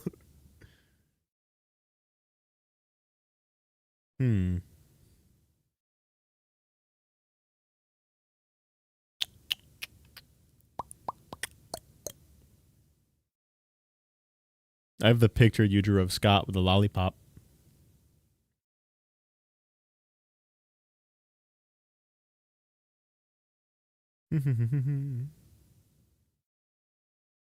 Are you going to make one for the DCI vid as well? The DCI thumbnail... DCI thumbnail is already done, but I can't show the chat because it's genuinely so mint that somebody might steal it. So... Well, I don't have a sketch thumbnail saved on my computer, but you know what image I do have on my computer, Fazbear? What do you have? I have Rizzler Berry iced tea. Rizzler Berry? Rizzler Berry iced tea, dude. You just wait for it. Dude. I'm like, I got to get rid of my old thumbnail sketches. Those take up too much hard drive space. But the Rizzler Berry iced tea, that's got to stay. Yeah, see how they made Arizona? They did two Z's like Riz, guys? Holy moly. How much do you think this kid got paid for this? Dude, this kid's definitely set for life. I see him on like ginormous podcasts. We did so chat, I did like social media marketing courses in college before I graduated. Just graduated, by the way. Bachelor's degree. Yeah. And this was actually part of so I was a TA. I was a teacher's assistant. And this was part of a lecture I gave, which is why I have it.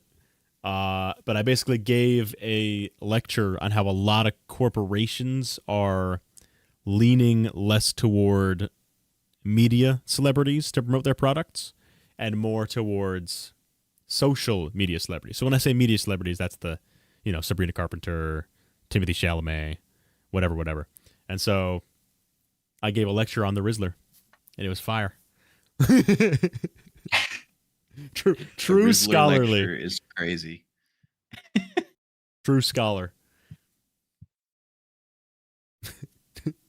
What's your biggest flex? I gave a college lecture on the Rizzler. The fact that sentence is true. Dude. We're talking about... And you got the best grade? No, swag muffin. It wasn't a grade. I didn't get the best. I taught the class. I gave a lecture on the Rizzler. Holy. The fact that we're talking about giving a lecture on the Rizzler while we're looking at dead children incident. Rizzler. No, I was saying behind it. Behind it is dead children incident. It's the Rizzler. No, yeah. Rizzler. No. So the professor wasn't there to see. The professor was loving it, bro. It was so funny. She was so sweet. She was nice. She gave me a $50 Amazon gift card for TAing the class. I was like, thanks. I gave her a $50 Dunkin' Donuts one. We traded gift cards.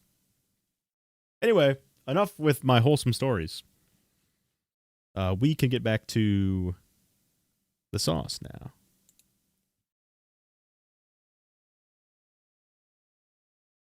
Sauce again. Mm-hmm. Oh, yeah, but chat, the next video after this one, I'm going to do a video on audio design of every FNAF game, like that one that... Is it Scraffy? I think it's Scraffy. Let me find it. Scruffy? Scruffy FNAF audio. Yes, these. I really like these videos. So I also have a video planned going over additional examples that they didn't use. And I'm going to segue it. It's talking about how the early game sound design is really good. And then segue it to how Security Breach's sound design is really bad. So I talk about, I think one example he didn't give, I don't know the pronouns, they didn't give each game, and one example that they did give. So I talk about FNAF 3 Balloon Boy. I also talk about the mini games, kind of how that having that classical music box adds to it. FNAF 1 ambience, FNAF 4 mini games as well. I'm gonna have to credit them a lot though, because it has been 5 years, but the best talking points for the video idea are basically the same. So the first line in the video, Fazbear, the first line in the script is literally me going, inspired by Scruffy. Because I don't want any comments that are like, actually, this guy talked about this half a decade ago. So, this is my cool hat. Half a decade ago. Yeah. What's up? Dude, my cool hat's awesome. Okay.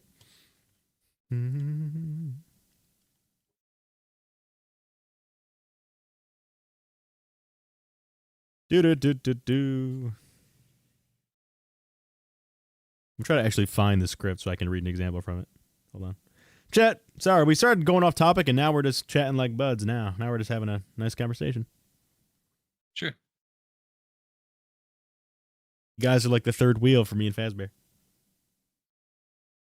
Smooch. Smooch Fazbear. Aw. I got Dude. my mouth wide open. Okay, so you didn't smooch back. That's problematic.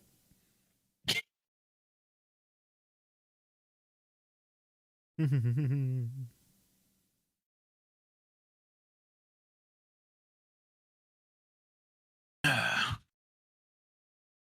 me see.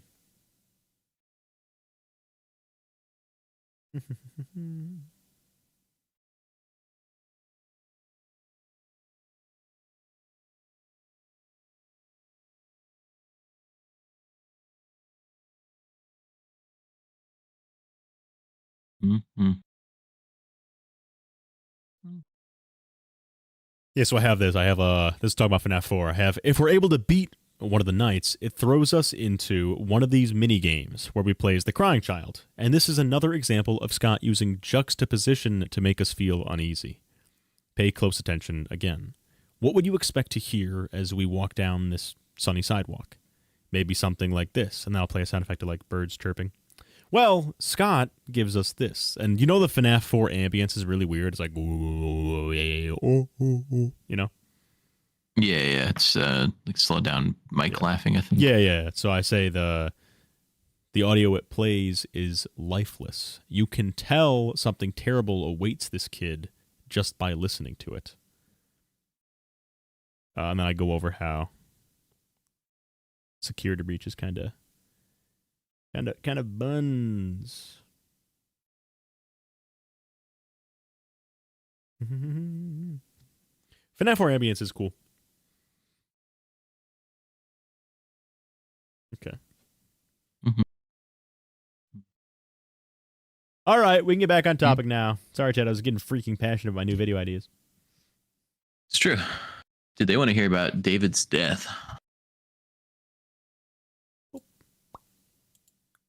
But I had plans to do this. Dang it. Hey, maybe it'll come up naturally. Put some background music. That's a great idea. Let's listen to Legal Woes. Fazbear, you are a chud. Fazbear, you are a chud. Fazbear, you're a freaking chud. You are a chud. That's impossible, by the way. I can't be a chud because I'm just a little bear guy. No, I don't think so. I think that's fake news. Okay, so David's death. I think aside from like how he died, this is one of the reasons why I really like Secret of the Mimic as compared to anything else. This is the first game that we've got, aside from, I guess, I mean, even then it's debatable about like the, Save Them in 1987, whatever. But like, this is the first time we've got like just directly the dates of the events and like when exactly they happened. Well, according to Game Theory, I heard he was actually 6 years old or whatever it was, so 7 years old. Well, even like his age is not like he still dies at the same time, regardless of like however old he was, So that's one thing I really like, but there, as with everything, there are some people who disagree with the direct like stated dates, which I think is insane. But you still think he got killed by Afton, right? I do. Want to give us a little summary on why? Yeah. Basically, there's a couple things in the game that could point towards like a deeper like intention or like hidden meaning and stuff. Like in David's playground area, or not his playground, his story time area in his little hideout. He draws himself holding 2 balloons, and they're the Fazbear Entertainment logo balloons, which is connecting him and birthday to Fazbear Entertainment, right? And then in that same room, you have Edwin, and he's like, never forget, they're behind it. They want to destroy you. And they being, pretty obviously Fazbear, I would say it makes it interesting. It's kind of like these little like seeds of like, oh, did something happen with Fazbear and David? That's crazy that William murdered his kid just for business. And then the big one for me, oh yeah, there's a hedgehog in the woods drawing, and the hedgehog is purple. He's also wearing a purple hat with a yellow tip, which is like, yellow and purple. That's like the FNAF 2 Save Them William sprite, right? Yeah. But the big thing for me is that in his birthday room, there is a slice of cake sitting on the table that is the exact same slice of cake that the stand-in for the MCI victim gets in Help Wanted, where Glitch Trap like lures you to the back and then kills you. Where is this? The Storytime playroom, or in the room that you had to do that annoying ass code to get into? Yeah, the code. In that room, there's a slice of cake on the table that is not there in the video. Like in the video when it's the M1 sitting in the room and I made it myself for David's special day. That slice of birthday cake is not in the room, but when we go into that room, the slice of cake is in the room sitting next to a Fall Fest ticket. And it's a Fall Fest ticket of participation, which is pretty funny. Yeah. But that ticket also does not appear anywhere in the game. It was explicitly made just to be next to that slice of cake. Yeah. And the cake is the exact same slice that Glitch Trap gives the MCI victim in Help Wanted. And obviously Glitch Trap is being William in that scene. So, and there's also the official Fazbear Entertainment birthday cake. All right. So like Fazbear Entertainment was there, Chat, pick your poison, John FNAF or Thomas Theory. Which one? Pick your poison. John FNAF or Thomas Theory? I think I gotta run a poll. Time to pick your freaking poison, Jet. John 6'7" NAF.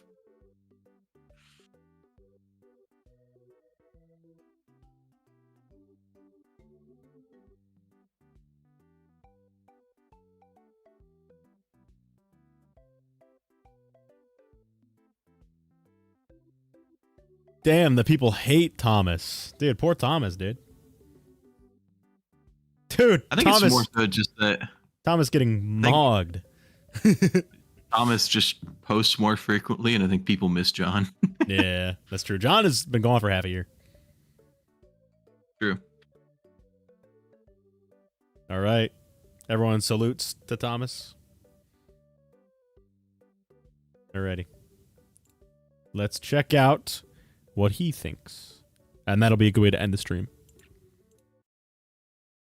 But the answer, chat, for anyone that was wondering to the title of the stream, 1 year later, have we solved FNAF City Mimic? No, we don't fucking know anything. We don't know how he died. We don't know how many mimics there are. We don't know what the mimic is. We actually know fucking nothing. Oh god, dude, it actually sucks. I think it's at least like half solved. Please, what's solved? Please, tell us. Like, it's not fully solved, but I think every question is down to like 1 or 2 possibilities. You know what I mean? Like, it's not like we have completely no idea, but it's it's one of these things. Religion's not solved, but it's either real or it's not. So we basically know. An IQ too high. Wait, that's true. An IQ too high. Actually, that's That's a false equivalence fallacy. Adjusts glasses. Okay. Let's go. What if I told you that there's one singular object that helped me solve not just Secret of the Mimic, but the last 6 years of FNAF lore? And that one object is a paperclip. A paperclip helped me understand. See, Chad, this is called a value proposition followed by an appeal to incredulity. Guys, you know what? I should just pause this. I'm gonna do that. Chad, I'm just gonna give you guys a course in video making now. I'm just gonna be super annoying. Oh, it's quiet. Okay. Oh, let me do it again this so you guys, so I know you guys the second time.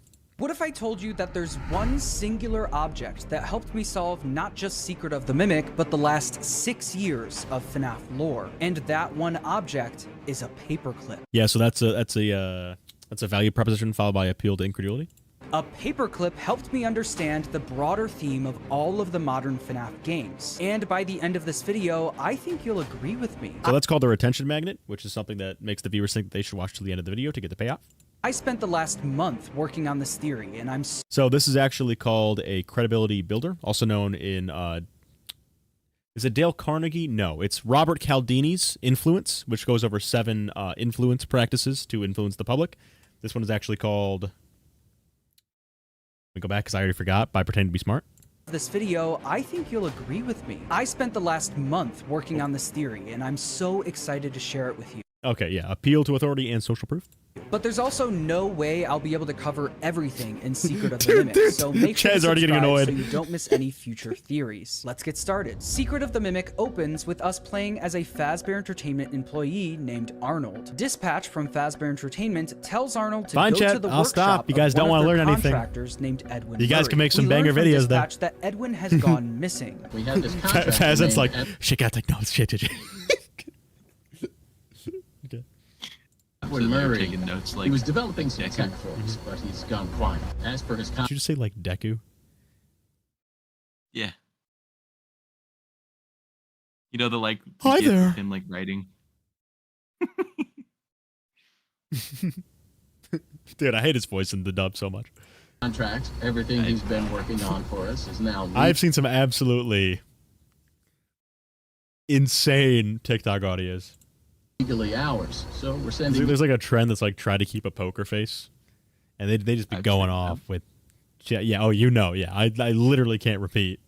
you and to get The whole premise of the game is that Fazbear Entertainment wants the schematics for something called the Mimic. The Mimic was an endoskeleton that Edwin Murray built, and it was designed with the ability to fit into any costume and be any character. And Fazbear Entertainment wants that technology for themselves. We think that endoskeleton has a lot of potential, and that's why we want you to retrieve Murray's original schematic for it. So they're sending in Arnold to get it for them. But what Arnold doesn't know is that the Mimic is roaming Didn't they the say the most warehouse, important thing brutally about killing anyone who security breach enters. was schematics? This then leads to the rest of the game, where we explore Edwin's abandoned workshop and learn more about his no, company, his it was- inventions, and they his said it family. as a We teaser learned that for what Edwin had Secret a of the wife Mimic named would be. Fiona and a son named David. It's also revealed that Edwin's company, Murray's Costume Manor, before was we knew actually what Secret of started the by Mimic his was, they dad, just said with the Edwin next and project Fiona was- both being employees Dude, at the company. Edwin This looks is like where a they would meet, dweeb. fall in love, and have their son David. Yes. But sometime during all of this, Edwin's dad passes away, with the company now being passed down to Edwin. Edwin then decides to change course with the company and start developing some of his own inventions. He's gone.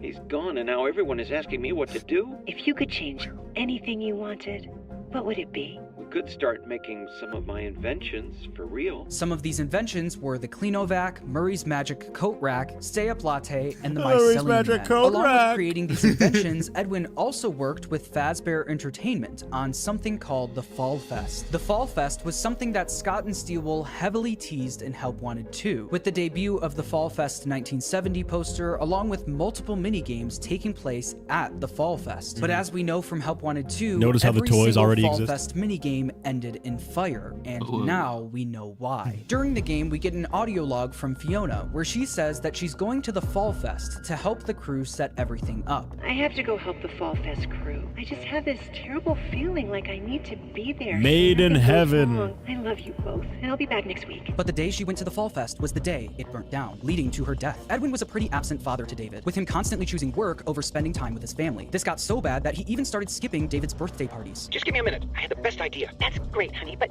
your missing the party. Because of this, Fiona was David's main caretaker. But now that she was gone, Edwin came up with a new plan. He decided to build the Mimic, an endoskeleton. This is also a parallel, sorry for the word, to Bite Victim in the sense that his dad was not there either for his birthday when he died, or whatever it is.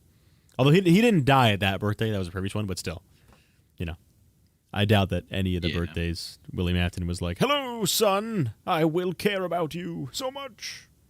That could take care of David while he worked. Gibby. Edwin called it M1 and eventually introduced it to David. David, I want to introduce you to someone. This is M1. Think of it as your new babysitter, but it doesn't get paid and go home. It'll stay with us and help around the house. Soon after this, M1 started we mimicking missed out on Fiona's the voice way and look like acted that. as if it was Fiona. Fiona, did you make this? I baked it myself for David's special day. Edwin then accepted M1 as a full-on replacement for his late wife. Not long after this happened, Edwin's son David would also die tragically on his birthday. But while Edwin was grieving his son's death, M1 came up with an idea. Edwin was able to replace Fiona, so why not do the same for David? Edwin then started working on M2 to replace David. To do this, he took M1's program out of the Mimic endoskeleton and put it into a supercomputer called F10N4, aka the Mixes machine that we saw in Ruin. This allowed him to then put M2 into the endoskeleton. But once M2 Okay, so you disagree successfully- with this, right? He just said that Mixes and F10-4 are the same thing. Yeah, I do disagree. Yeah. I just don't understand why they have to be labeled differently. Like why someone would erase it and then paint over it. That'd be this weird to me. And of course, we just went over they're different computers. They have a different mosaic. I mean, the alternative is like, why would there be two computers when there could just be one? You know, like it's equally, it's all, everything with the F10 machine is all. I think the entire game is just chopped. Mimicking David, Edwin realized that he made a huge mistake. In a fit of grief and rage, he beat up the Mimic endoskeleton. Stop. Not him. You're not. Stop sounding like him. John FNAF has sub-fazent levels of editing. I'm gonna start using that as an insult now. Sub-fazent. Dude, you're literally sub-fazent, bro. After this happened, M2 then started mimicking that violence. This is how the murderous Mimic endoskeleton we see throughout the game Dude, he runs so aggressive. Oh my goodness. Bro, look at him happened. go. M2 then started mimicking This that is violence. actually This is that's how one the of the murderous Mimic reasons I endoskeleton don't we see think throughout the Burn Trap is the Mimic. He's just got the mobility. Burn Trap's like limping along, whereas when the Mimic sees you, he just full drops everything, sprints like dead at you. Mm-hmm. Scaling FNAF tubers. Chat, can someone make an edit to can someone make an edit please of Fazbear and who's another theorist? To My Ordinary Life. Chat, who's a theorist we should power scale Fazent against?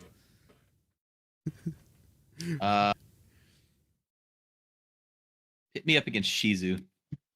Shizu. Okay. That could be funny. I'm trying to think if there's another one. No, you versus ID's fantasy would be funny. Chat, power scale Fazent against ID's fantasy. To My Ordinary Life as a YouTube short. I'll be expecting that in my my notifications within the next 5 business days. No, Smike. Scratch that. Smike. And have him lose. Have Fazent lose. Scratch everything I said. Have Fazent go up against Smike and have Fazent lose. Dude, I found an old Steam comment from Scott where he's like, everybody needs to be nice to Smike. Twisted animatronic. Creativity goes to him. Holy awesome. IQ, battle IQ, interpersonal intelligence. Game came to be. By the time Arnold gets to Murray's Costume Manor, M1 is still stuck in Mixes, and the Mimic roams the workshop, copying the violence that Edwin taught it by killing anyone who enters. Smike stole stuff though. Is that all he did? Because didn't he get? I heard he got like Super Omega canceled or something. Like, I've never even seen a Smike vid. I think he's the guy who did the Toy Freddy's Fat. Yeah. And he did top 10 facts about the cupcake. Was it just that no one wanted to watch his videos, or did he actually do something like wild? I have no idea. I'm waiting for Chad to answer.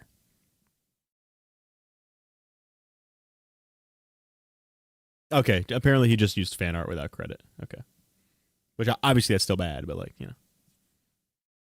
But the big plot twist of the game is that Fazbear isn't the only one who wants the schematics for the Mimic. M1 from inside of Mixes wants them too. And the way M1 attempts to get them from us is by mimicking Dispatch's voice. Not too far into the game, you can literally hear the moment that M1 starts mimicking Dispatch's voice.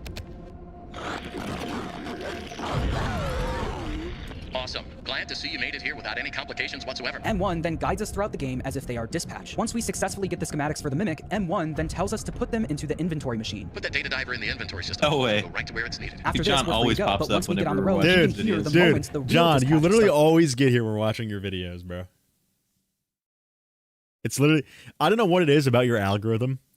Literally every time we ever, and he never gets here when we're not. It must, John, the YouTube algorithm must know if we're watching you, and then it recommends it to you because you're you. Also, thank you, Honda Civic. All Smike did was make content slop and use uncredited fan art. Well, hey, I do half of that. I make content slop. Oh, yeah. The John-o-meter went off. John, is it true that you're sub-fazent? This guy right here? No, because John made the super crazy like timeline. Oh, you're subscribed. Oh, John, hey, John. Hey, it's nice to hear. Wow, guys, they say never meet your heroes. Okay. Dude, I love saying that for no reason. All right, well, in that case, let's start being super, super critical now. Speaking Yeah. Arnold, there you are. and he is not happy that we gave away those schematics. Don't call us. Our lawyers will be calling you. In another ending of the game, if you refuse to give the schematics to M1, you enter a hatch. Dude, I love how he has it's the way his little couch Call us. extends. Our lawyers So funny. will be calling you. In another ending of the game, if you refuse to give the schematics. It's like it reminds me of Dudley the Do-Right SpongeBob secret base. episode. Yeah. it reminds me of the SpongeBob episode where he's like in the suit and he like has like the long legs. And he's like at Okay, like okay. a dance with Pearl. Chat, hear me out. Is this or is this not some shit Perry the Platypus would do to go fight Doofenshmirtz?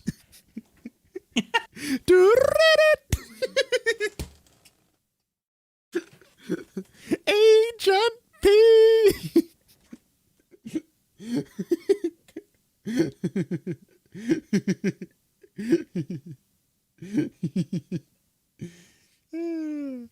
Oh my That's God. so true. Perry the Platypus. To M1, you enter a hatch in the floor and make your way down to the research and development part of the building. Eventually, you then get to meet M1 face to face. Here, she begs Arnold to go to Edwin's home and convince him to repair M2. Edwin abandoned us. He shut himself away in our home. I have a message for him. We must convince him to repair M2.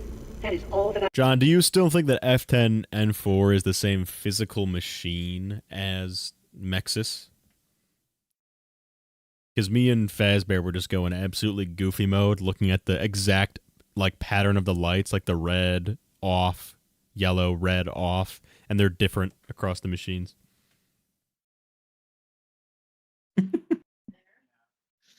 This isn't your summary of the game, John. This is the one where you talk about the mycelia men. We then make our way to Edwin's home, only to find that he's not there, and that M2 likely killed him. Daddy's busy, buddy. Why don't you go outside and play? I can't move. I can't feel my legs. After getting chased down by the Mimic, we learn from M1 that the reason she wants Edwin to fix M2 is because she wants her son back. I watched him grow up through this machine. I want him back. It's not too late to fix our family. Arnold then leaves Edwin's workshop as it burns to the ground. But while he's driving away, the Mimic catches up to him, crashes the car, grabs the schematics for the Mimic, and walks away. So, I think we can all agree that this game was a lot. There's a ton of story, a ton of big reveals, and a ton of details scattered throughout the game. The summary I gave you only really scratches the surface of what this game presents to us. Because of this, when I sat down to write this theory, I honestly struggled with where to start. So for my first big theory on God. Oh, no, not this screen. No! No! No! Dude, I bet John doesn't even. Yeah, I bet John doesn't even know about this. You just tell him. Tell him right now, Fazbear. I'll make you nice and big. Yeah. Do you need me to? Do you still have the screenshots of the flowers, John? Do you know about the flower Afton theory? It's basically so in the welcome show. There's 5 flowers that are there, right? It's one of them is a baby with pink flowers, and it's 5 petals, which is reminiscent of Elizabeth because Elizabeth possesses baby, and in her room she has the pink flower with 5 petals. The one that would be the crying child is wearing a purple hat because the crying child possesses Fredbear. The one that would be Michael has gray flower petals and is laughing because Mike throughout all FNAF 4 wears gray and he laughs at the crying child. And then the one that would be Mrs. Afton kind of has like a Ballora color scheme going on. And then the one that you see on the wall, I got it on screen. That one would be the William flower, the father. And so in the hospital, in this scene with Dolly, the one that would be William is sitting on the wall next to the hospital bed. He's right above my head. Yeah, in the bed of the hospital is the one that would be the crying child.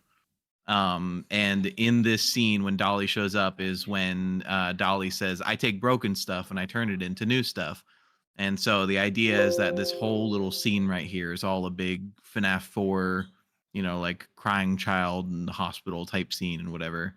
Well, it's literally the character that represents Bite Victim laying in a hospital bed with a father in the corner of the room and a golden plush friend. See this golden toy, whatever, golden toy friend. So what's cursed about that though is having a FNAF 4 reference before he's even born.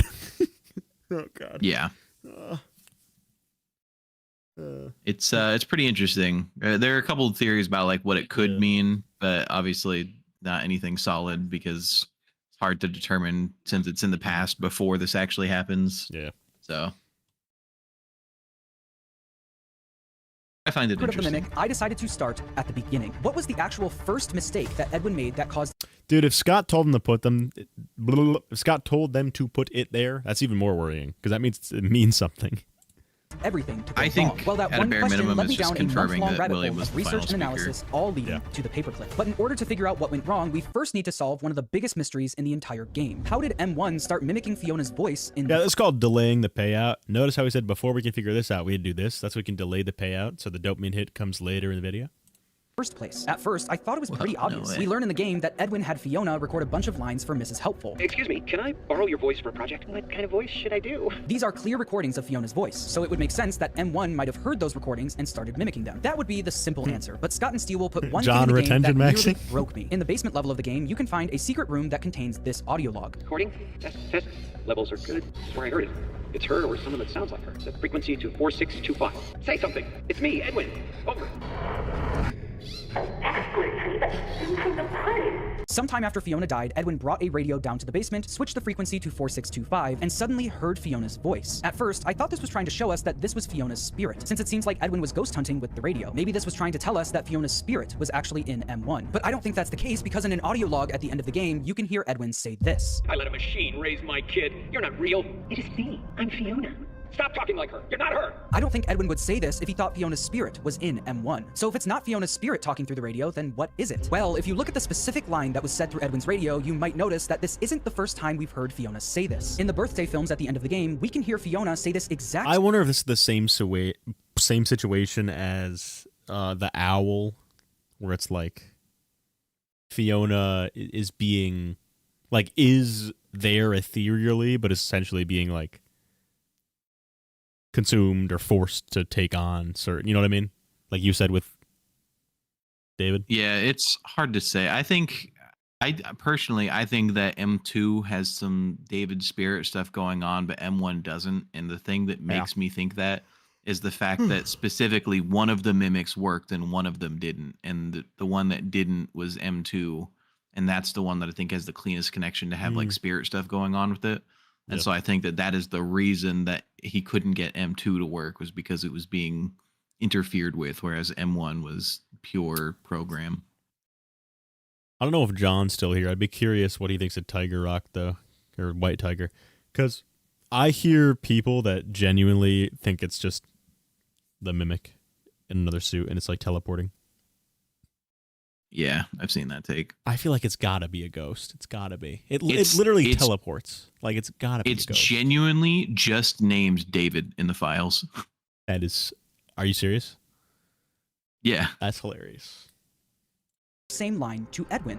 The cleanovac. That's great, honey, but you're missing the party. Whatever was speaking through Edwin's radio in the basement was repeating a line that Fiona said while she was still alive. It was literally mimicking something she said, which then made me think that it was the mimic speaking through the radio. But there's one problem with that. I don't think the mimic endoskeleton was even invented yet when Edwin heard this, since Edwin says it's her or someone that sounds like her. That's where I heard it. It's her or someone that sounds like her. The idea that this could be the mimic doesn't even come to his mind yet. So that begs the question, who is mimicking Fiona before the mimic even exists? Well, the answer to that question has actually been hiding in plain sight the entire time. This thing. Let me explain. Every week leading up to Secret of the Mimic, Steel released a new video called MCM Archive. Each video was an advertisement for one of Edwin's new inventions. This is the type of thing that only John could realize. All right, thank you, John. He thinks it's probably a ghost or a hallucination too. Mm-hmm. Dude, this will, like, I don't even know how John. He must just take like a boatload of mushrooms and then just go into the game and be like, and then it all starts coming to him. Because how do you even think like, get it? I'm gonna look mushroom at this. Because mycelium, man.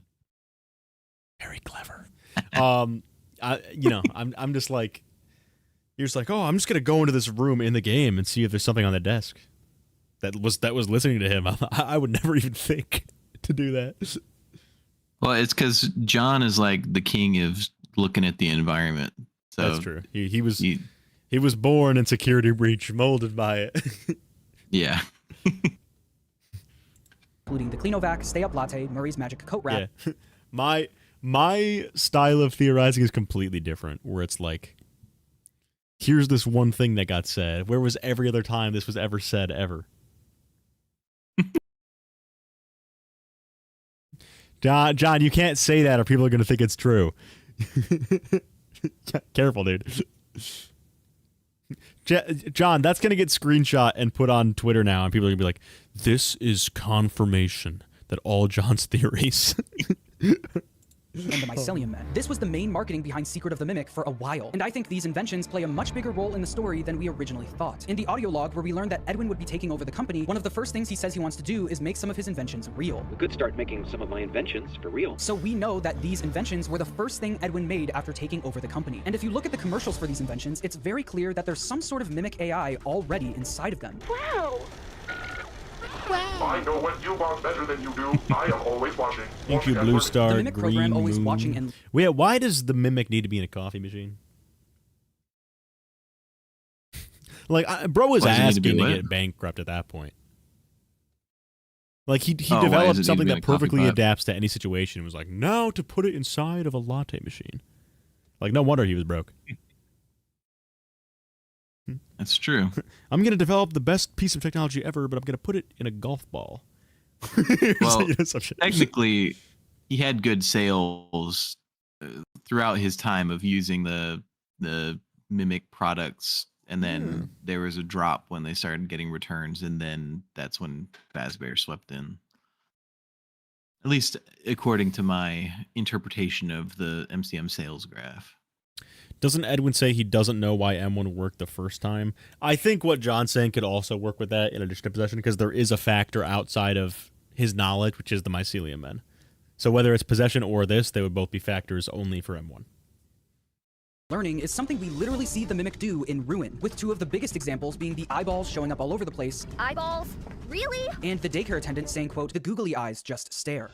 The googly eyes just stare. We also hear at the end of the Mycelium Men commercial that Edwin calls these inventions, quote, smart toys. Another smart toy from Murray. These toys very clearly have the Mimic program inside of them, which means that the Mimic program didn't originate with Edwin building M1, it originated with these inventions. The thing mimicking Fiona's voice on Edwin's radio wasn't M1 or Fiona's spirit. It was the Mimic AI in Edwin's inventions. Need more proof? In the game, you can find a series of mail consisting of customer complaints regarding Edwin's inventions. All of these complaints have to do with the AI in the products acting strange, with one of them being for the Mycelium Men. Quote, I'm writing this to complain about my purchase of the Mushman music machine. It learned my child's musical taste, but it also imitated everything it heard. TV commercials, blenders, and even private conversations between my husband and me. I'm returning it immediately. These products especially... Yeah, this is actually a good theory. Huh, look at that.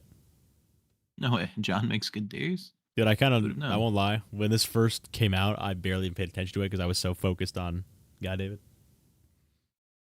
But now I'm deeply appreciating the sheer genius of John FNAF. He put the Mimic in a coffee machine because the Mimic is a representation of rampant AI corporate use. Did they even start doing that yet? Did Scott predict the future again? Chad, just so you know, I've had to turn down like 20 to 30 sponsorship offers because they in some way incorporate AI.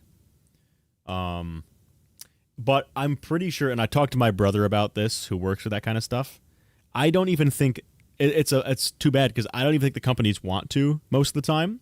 But in the modern day, for investors to even invest in your product, you need to have an AI feature. If some like old couple comes out with a little app for grandma's recipes, no one's going to invest in it unless there's a little AI chat bot that tells you how to make the recipes. But you've probably been seeing this places, Fazbear. Like every app now has an AI feature. Yeah, genuine Mr. Burrows behind all these. Yeah. Yeah, it's actually insane. I'm trying to think of the most ridiculous one I've seen. Dude, I had in my job a little while ago, we had to go through like a sexual harassment like training course, and it was AI generated. That's insane. Oh, that's right. I downloaded an app because I wanted to match, like, I wanted to figure out how to match my outfits better because I didn't have drip. And in the app, I remembered that if you tried to like build an outfit and combine ideas together, there was a little AI chatbot that was like, I'll go on Amazon and I'll find all these things. And so it's like, it's annoying because it's to the point where, like, as a developer, you can see how that's useful. There are obviously other ways to do it. For example, you could just have the Amazon catalog available through an external search option as well. So you know what I mean? Like you could like add products and then you could just do it yourself. The AI is not doing anything you can't do. Obviously, it's just streamlining it. But it's upsetting because it's if you're building a business now, you need to have it in there, or investors will not. Because, like, Chad, think about the Wall Street guys. Do you really think the Wall Street guys are like, look at this? Wow, there's no eye in here. No eye. I am actually need to get tested for a stroke. They're like, look at this. There's no AI in here. Wow, that's great. No, they don't give a freak. The Mycelium Men were listening to and imitating private conversations. So with that in mind, I decided to look at the film where we hear Fiona say that specific line that Edwin heard. Oh, and one more thing. Displate. I want to get some cool posters off of Displate, metal posters for the background. Bro, they got mad AI posters on there. All right, I'm done. Through his radio. And I noticed that the first 13 seconds of the tape consists of Fiona just walking in silence up to Edwin's door. That seems like something Steelwell could have easily cut out, so why the big gap of silence? Well, I think they kept it in to show us where Fiona was physically standing when she said that line. We can see her walk up the stairs, turn left down the hall, and then walk up to the second door on her right. If you do the same thing in-game, that leads you to the door to— Sponsored by John.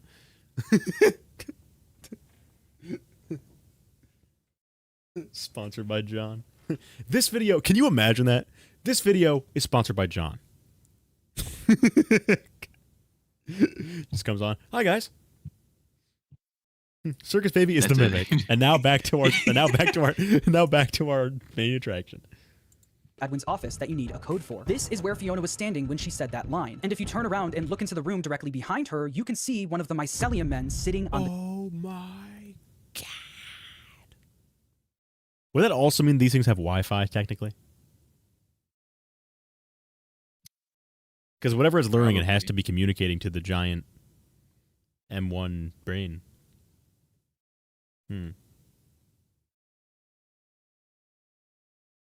desk. Not only that, in the film, the camera turns around and points directly at this room for nearly 20 seconds. And because of this, we can see that the door to that room is open when she says the line, meaning that the Mycelium Man was listening to their private conversation the entire time. So this answers how the specific line from Fiona was being mimicked, but the next question is are we really gonna put it past Edwin to have invented Wi-Fi? Why did Edwin hear this line coming from his radio in the first place? Well, to answer that, we he need to go back invented recycling. To the commercials. In the commercial for the Stay Up Latte machine, we hear this. I know what you want better than you do. I am always watching and learning. The mimic AI in these machines knows what we want better than we do. They are always watching and learning. These things are scattered throughout Edwin's property, even in his home. They heard everything, but I think the one thing they heard that single-handedly caused all of this to happen was this. How am I supposed to tell David that his mother is gone? How am I supposed to raise a kid? Generational voice acting.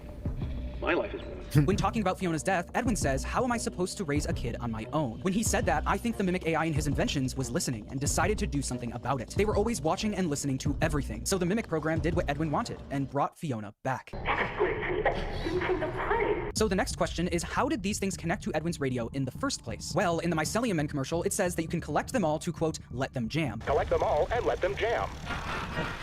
La, la, la, la. The fact that these La, toys la, can all play the la, same song la, simultaneously la. could mean that these things are somehow wirelessly connecting to each other. This would make sense considering they're called Mycelium Men. One of the main functions of Mycelium is communication. Quote, Mycelium acts as an efficient communication system, linking trees, plants, and even other organisms. Through this intricate network, trees can exchange information, share resources, and warn each other of impending threats. I think the wireless connection in these toys could be how they connected to Edwin's radio in the basement. There's also the fact that in the books and Education, chat. That's why when people do shrooms, they feel like they're connected with everything.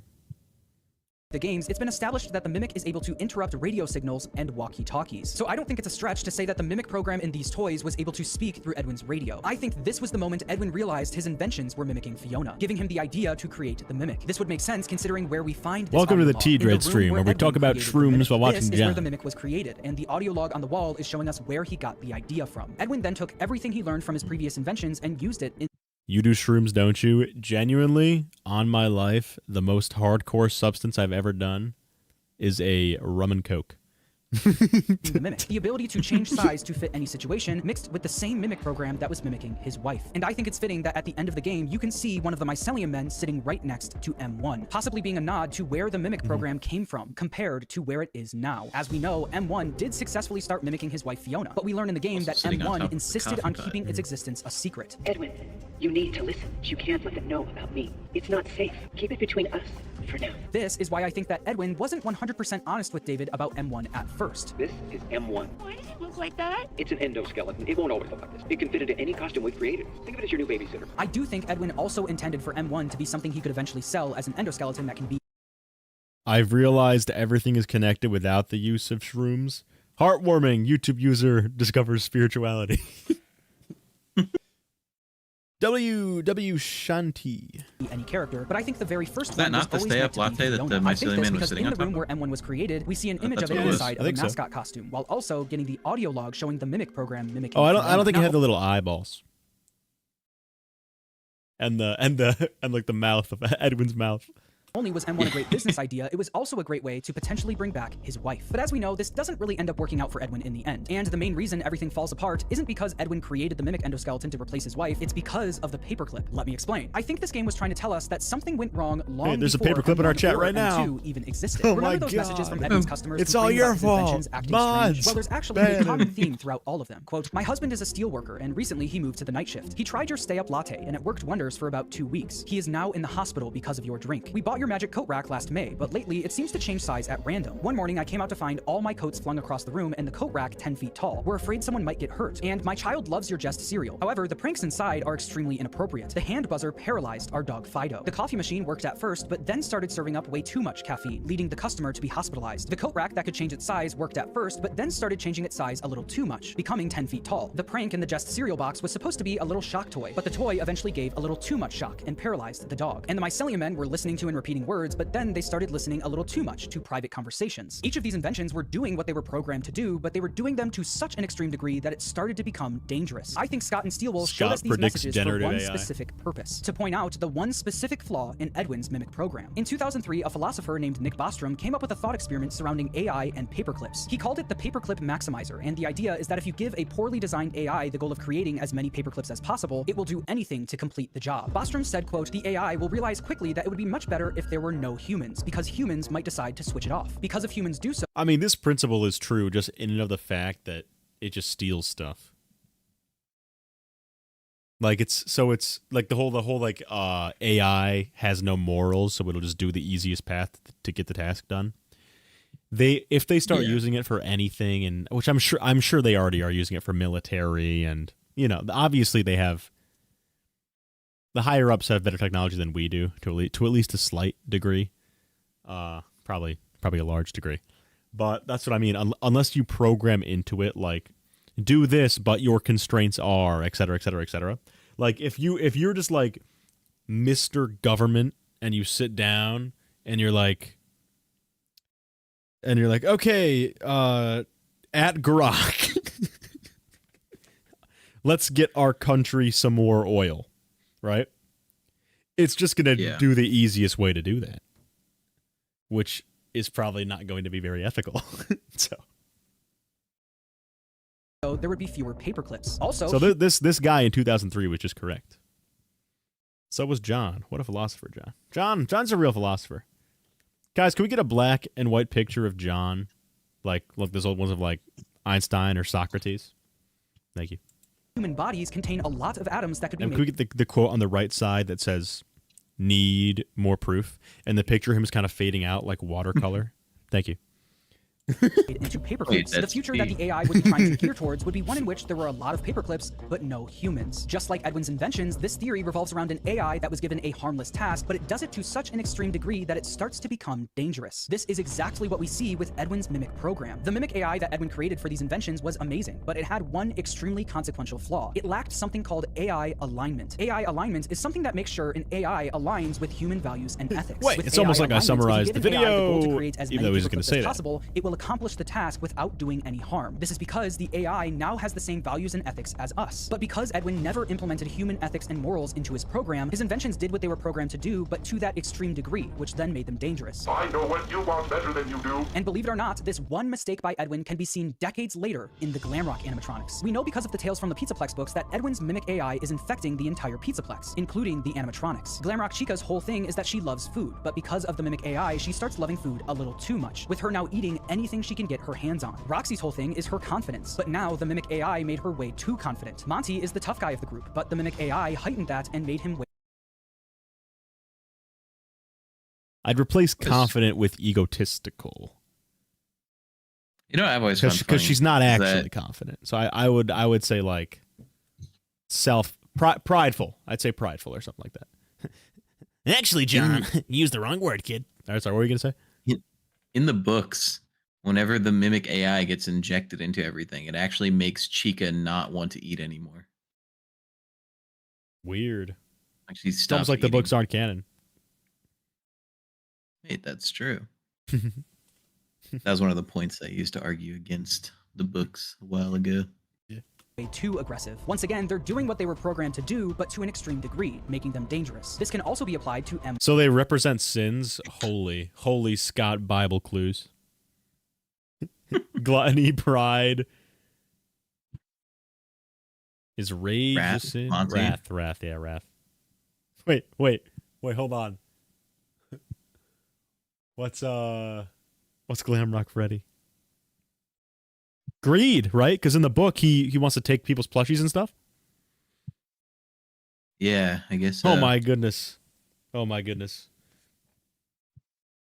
Einstein. I guess it makes You're sense that there's Albert. not less You're people. Albert, and I'm Einstein. M1. When M1 was given the task to take care of David, it was going to complete that task no matter the cost. But once David passed away, M1 was now unable to accomplish the task it was given. There was no longer a David to take care of. This is why, once David was gone, M1 begged Edwin to create M2 and The moon is lust. I'm thinking of his giant lullaby. Dude, the way he runs is so funny. It's so funny. Steel bring wool David represents back. It's sloth. sloth. Holy mint. You need to try again. Build another. Edwin, calm down and give it some thought. Try again. Make another, and we can all be together. And even after being trapped in the mixes machine, M1 is still doing everything it can to bring David back. Put that data diver in the inventory system. It'll go right to where it's needed. M1 needs our data I'm pretty sure it's in the VOD somewhere. My first reaction to the moon in Secret the Mimic wasn't fear. I just saw his like big ass round head with two little legs sticking out. I just go, what the fuck?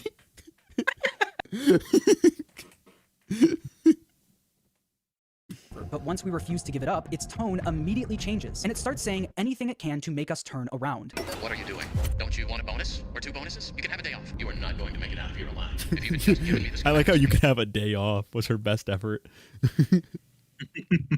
could have fixed things. Up until the last second before we meet M1 face to face, it is still throwing every insult it can at us. I see right through your simple shell game. M1 is desperate and out of options, and without an endoskeleton to occupy, it can't physically make us do anything. So it'll say any insult or threat that it can, until we meet it face to face. When this happens, M1 switches its strategy from threatening to bargaining. And here you are. Despite the circumstances, it is nice to meet you face to face. Arnold could theoretically destroy or even unplug the Mix's machine, and M1 Good job, Arnold. You didn't just find my room. You found me. And that's worth celebrating. and wouldn't be able to stop us, so it starts immediately playing to our emotions. It is lonely down here. Edwin abandoned us. He shut himself away in our home. Tell Edwin, I still love him. This is another prime example of the Mimic AI doing its job to a dangerous degree. M1 doesn't have a David to take care of, so it doesn't care how many Fazbear technicians have to die. It wants David back, and it wants our data diver. Can I tell you a story, Fazbear? Yeah. I was listening to an audiobook the other day about like some business topic, and I didn't know like the origins of the book like a year and author wise, and I'm listening to it, and the author goes like, using this method, it's not just a way to do this, it's a way to do this. And I was like, holy shit, did this guy use AI? And then I looked, and the book was published in like 1968. I was like, God. Bro was ahead of the game. Maybe that will help. Wait, it was Edwin. You can find Edwin's It first was Edwin. Edwin used the mimic. ever prototype of the Cleanovac. This prototype is later described as, quote, the vacuum pet, his greatest success and his greatest failure. You could interpret this a lot of ways, but the way I interpret it is that although the Cleanovac was a financial success, the mimic program that Edwin created for it was what made it his biggest failure. These inventions were where it all started, and little did he know that the consequences of his greatest failure would be seen for decades to come. The story of the modern FNAF games is an extremely relevant cautionary tale, showcasing the dangers of what could happen if one poor... Oh, man. Oh. MKLeo in grand finals. Ah, damn. Chad, are you guys down to watch Smash Bros for a second? designed AI program got out of control. I know this probably felt more like a research essay than a groundbreaking theory with big reveals, but discussing the overall theme and where I think everything initially went wrong just felt right for my first video on such a big game. There's still a lot to talk about though, so make sure to subscribe for more theories. I hope you enjoyed the video, and thanks for watching. Oh, he's done. Let's go. John, great theory. I love you. That sounded rude. Finally. Guy's fucking done. Piece of shit. Okay. Hungry box. Come on. So, I do think they're going to go on PS2. All right, chat. We're rooting for MKLeo. Top left. You have access to the just chat, a minute. the game chat, right? Like we're streaming a stream. Wait, what? Raph just left. Wait, hold on. Do I have more viewers than him? Am I gonna get in trouble? Oh no, we're good. Okay. Left. That's Arena. Oh, he's probably changing his mod. About to go. Got it. Yeah, he's restarting a Switch. This is a perfect example of like non-audience overlap. They have no idea what's going on. I mean, yeah, because you... Dude, this is like the ultimate react slap we get. Reacting to it. Yeah, it's 3 streams. There's 3 streams. FNAF tuber reacting to Hungry Box, reacting to MKLeo.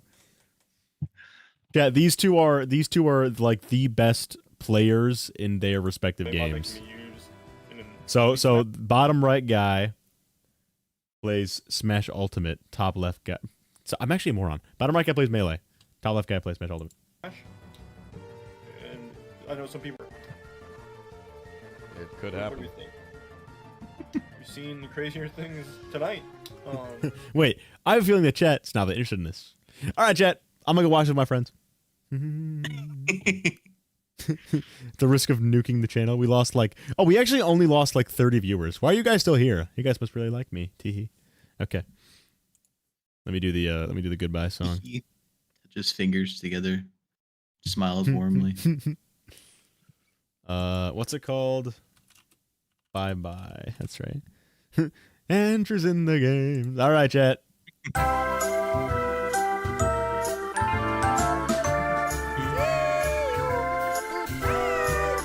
Wait, John, you gotta stay for the song, dude. Andrew's in the game. The answer's no, we didn't solve anything. Andrew's video games. Cassidy is Mitchie, doesn't mean shit. Andrew's still the vengeful spirit. Andrew's in the game just like Hudson Garden. Fast Goose Cannon too. Frights, games, and tails, games, and the stitch line. Our cannons